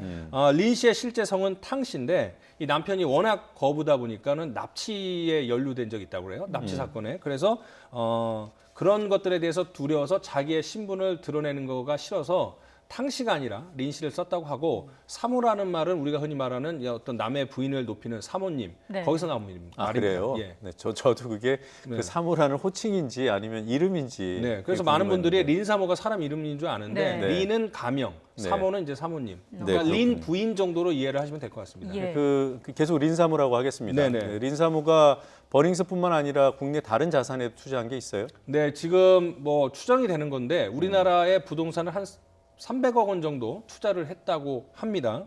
그래서 그 소문도 돌고 그래서 경찰도 이 부분에 대해서 실소유주가 누구인지 예. 그거에 대해서 지금 추적을 하고 있습니다.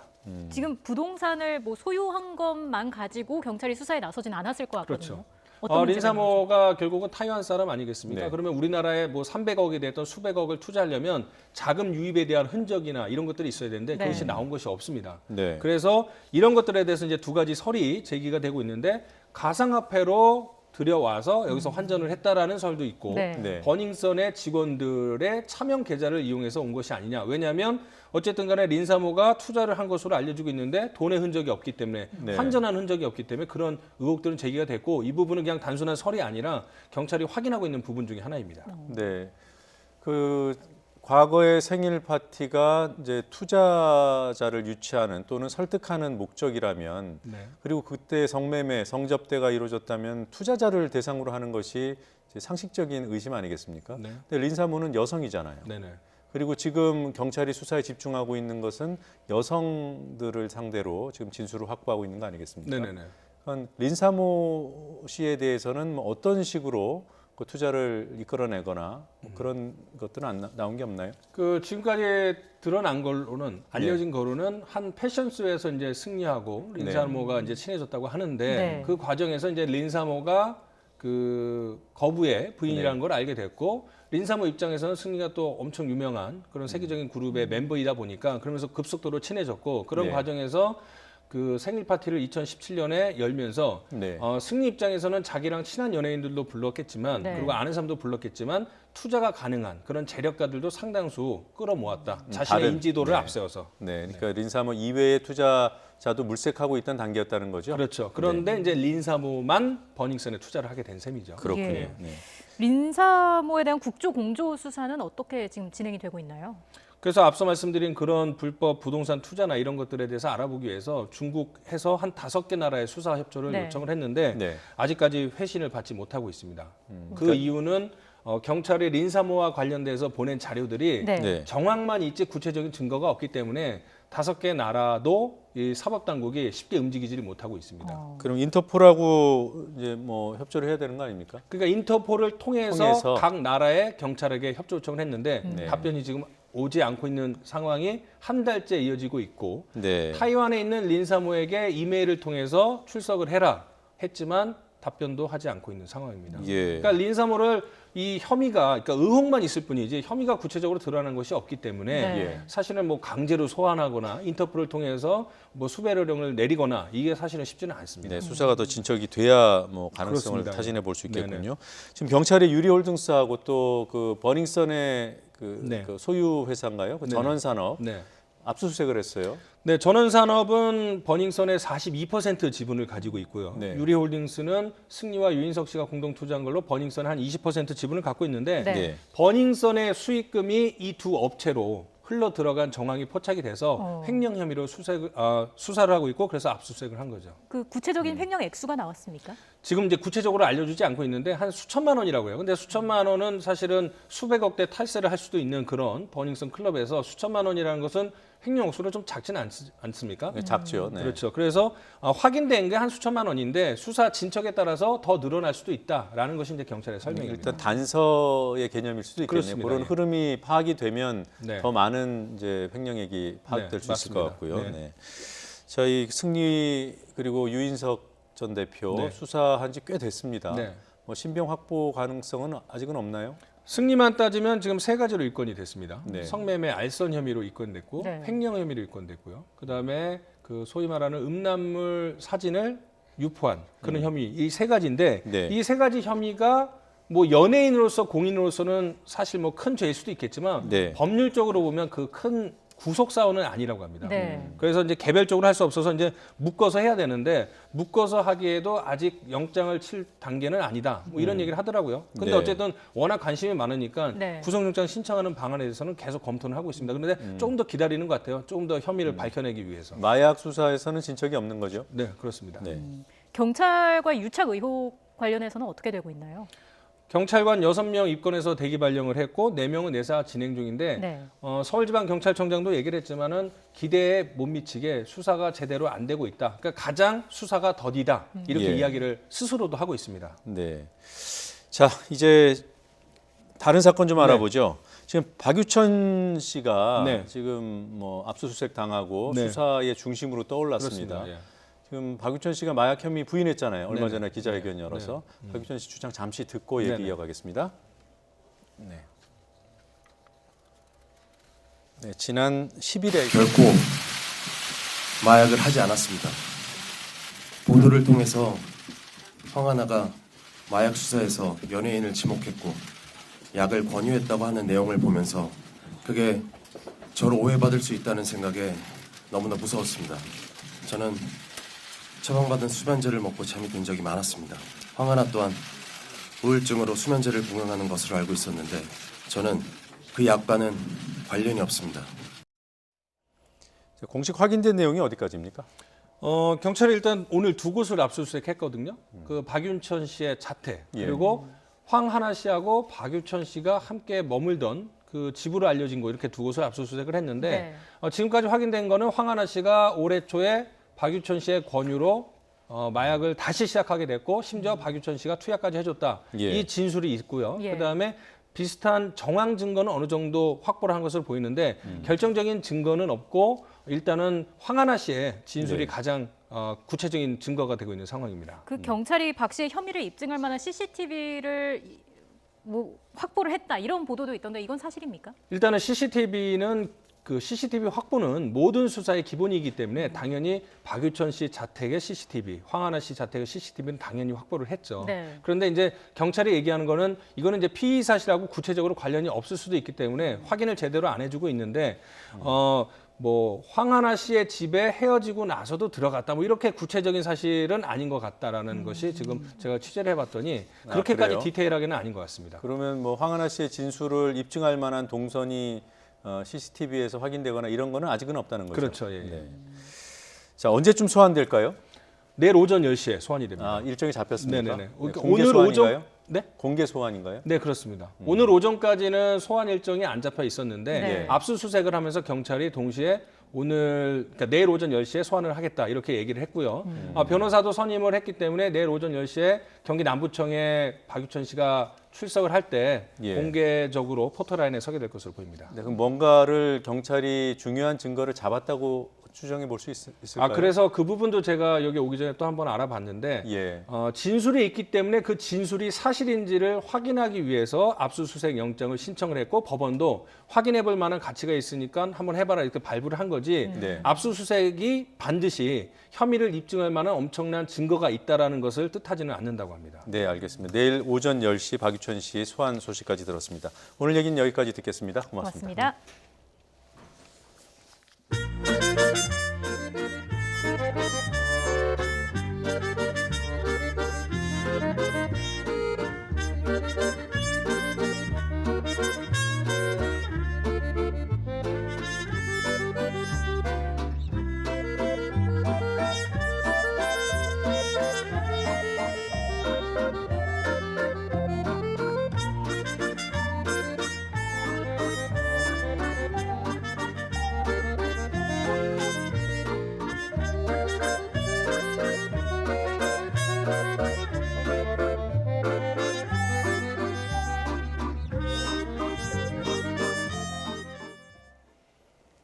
네, 더 뉴스 1부 여기서 마치겠습니다. 저희는 잠시 뒤 2부로 돌아오겠습니다.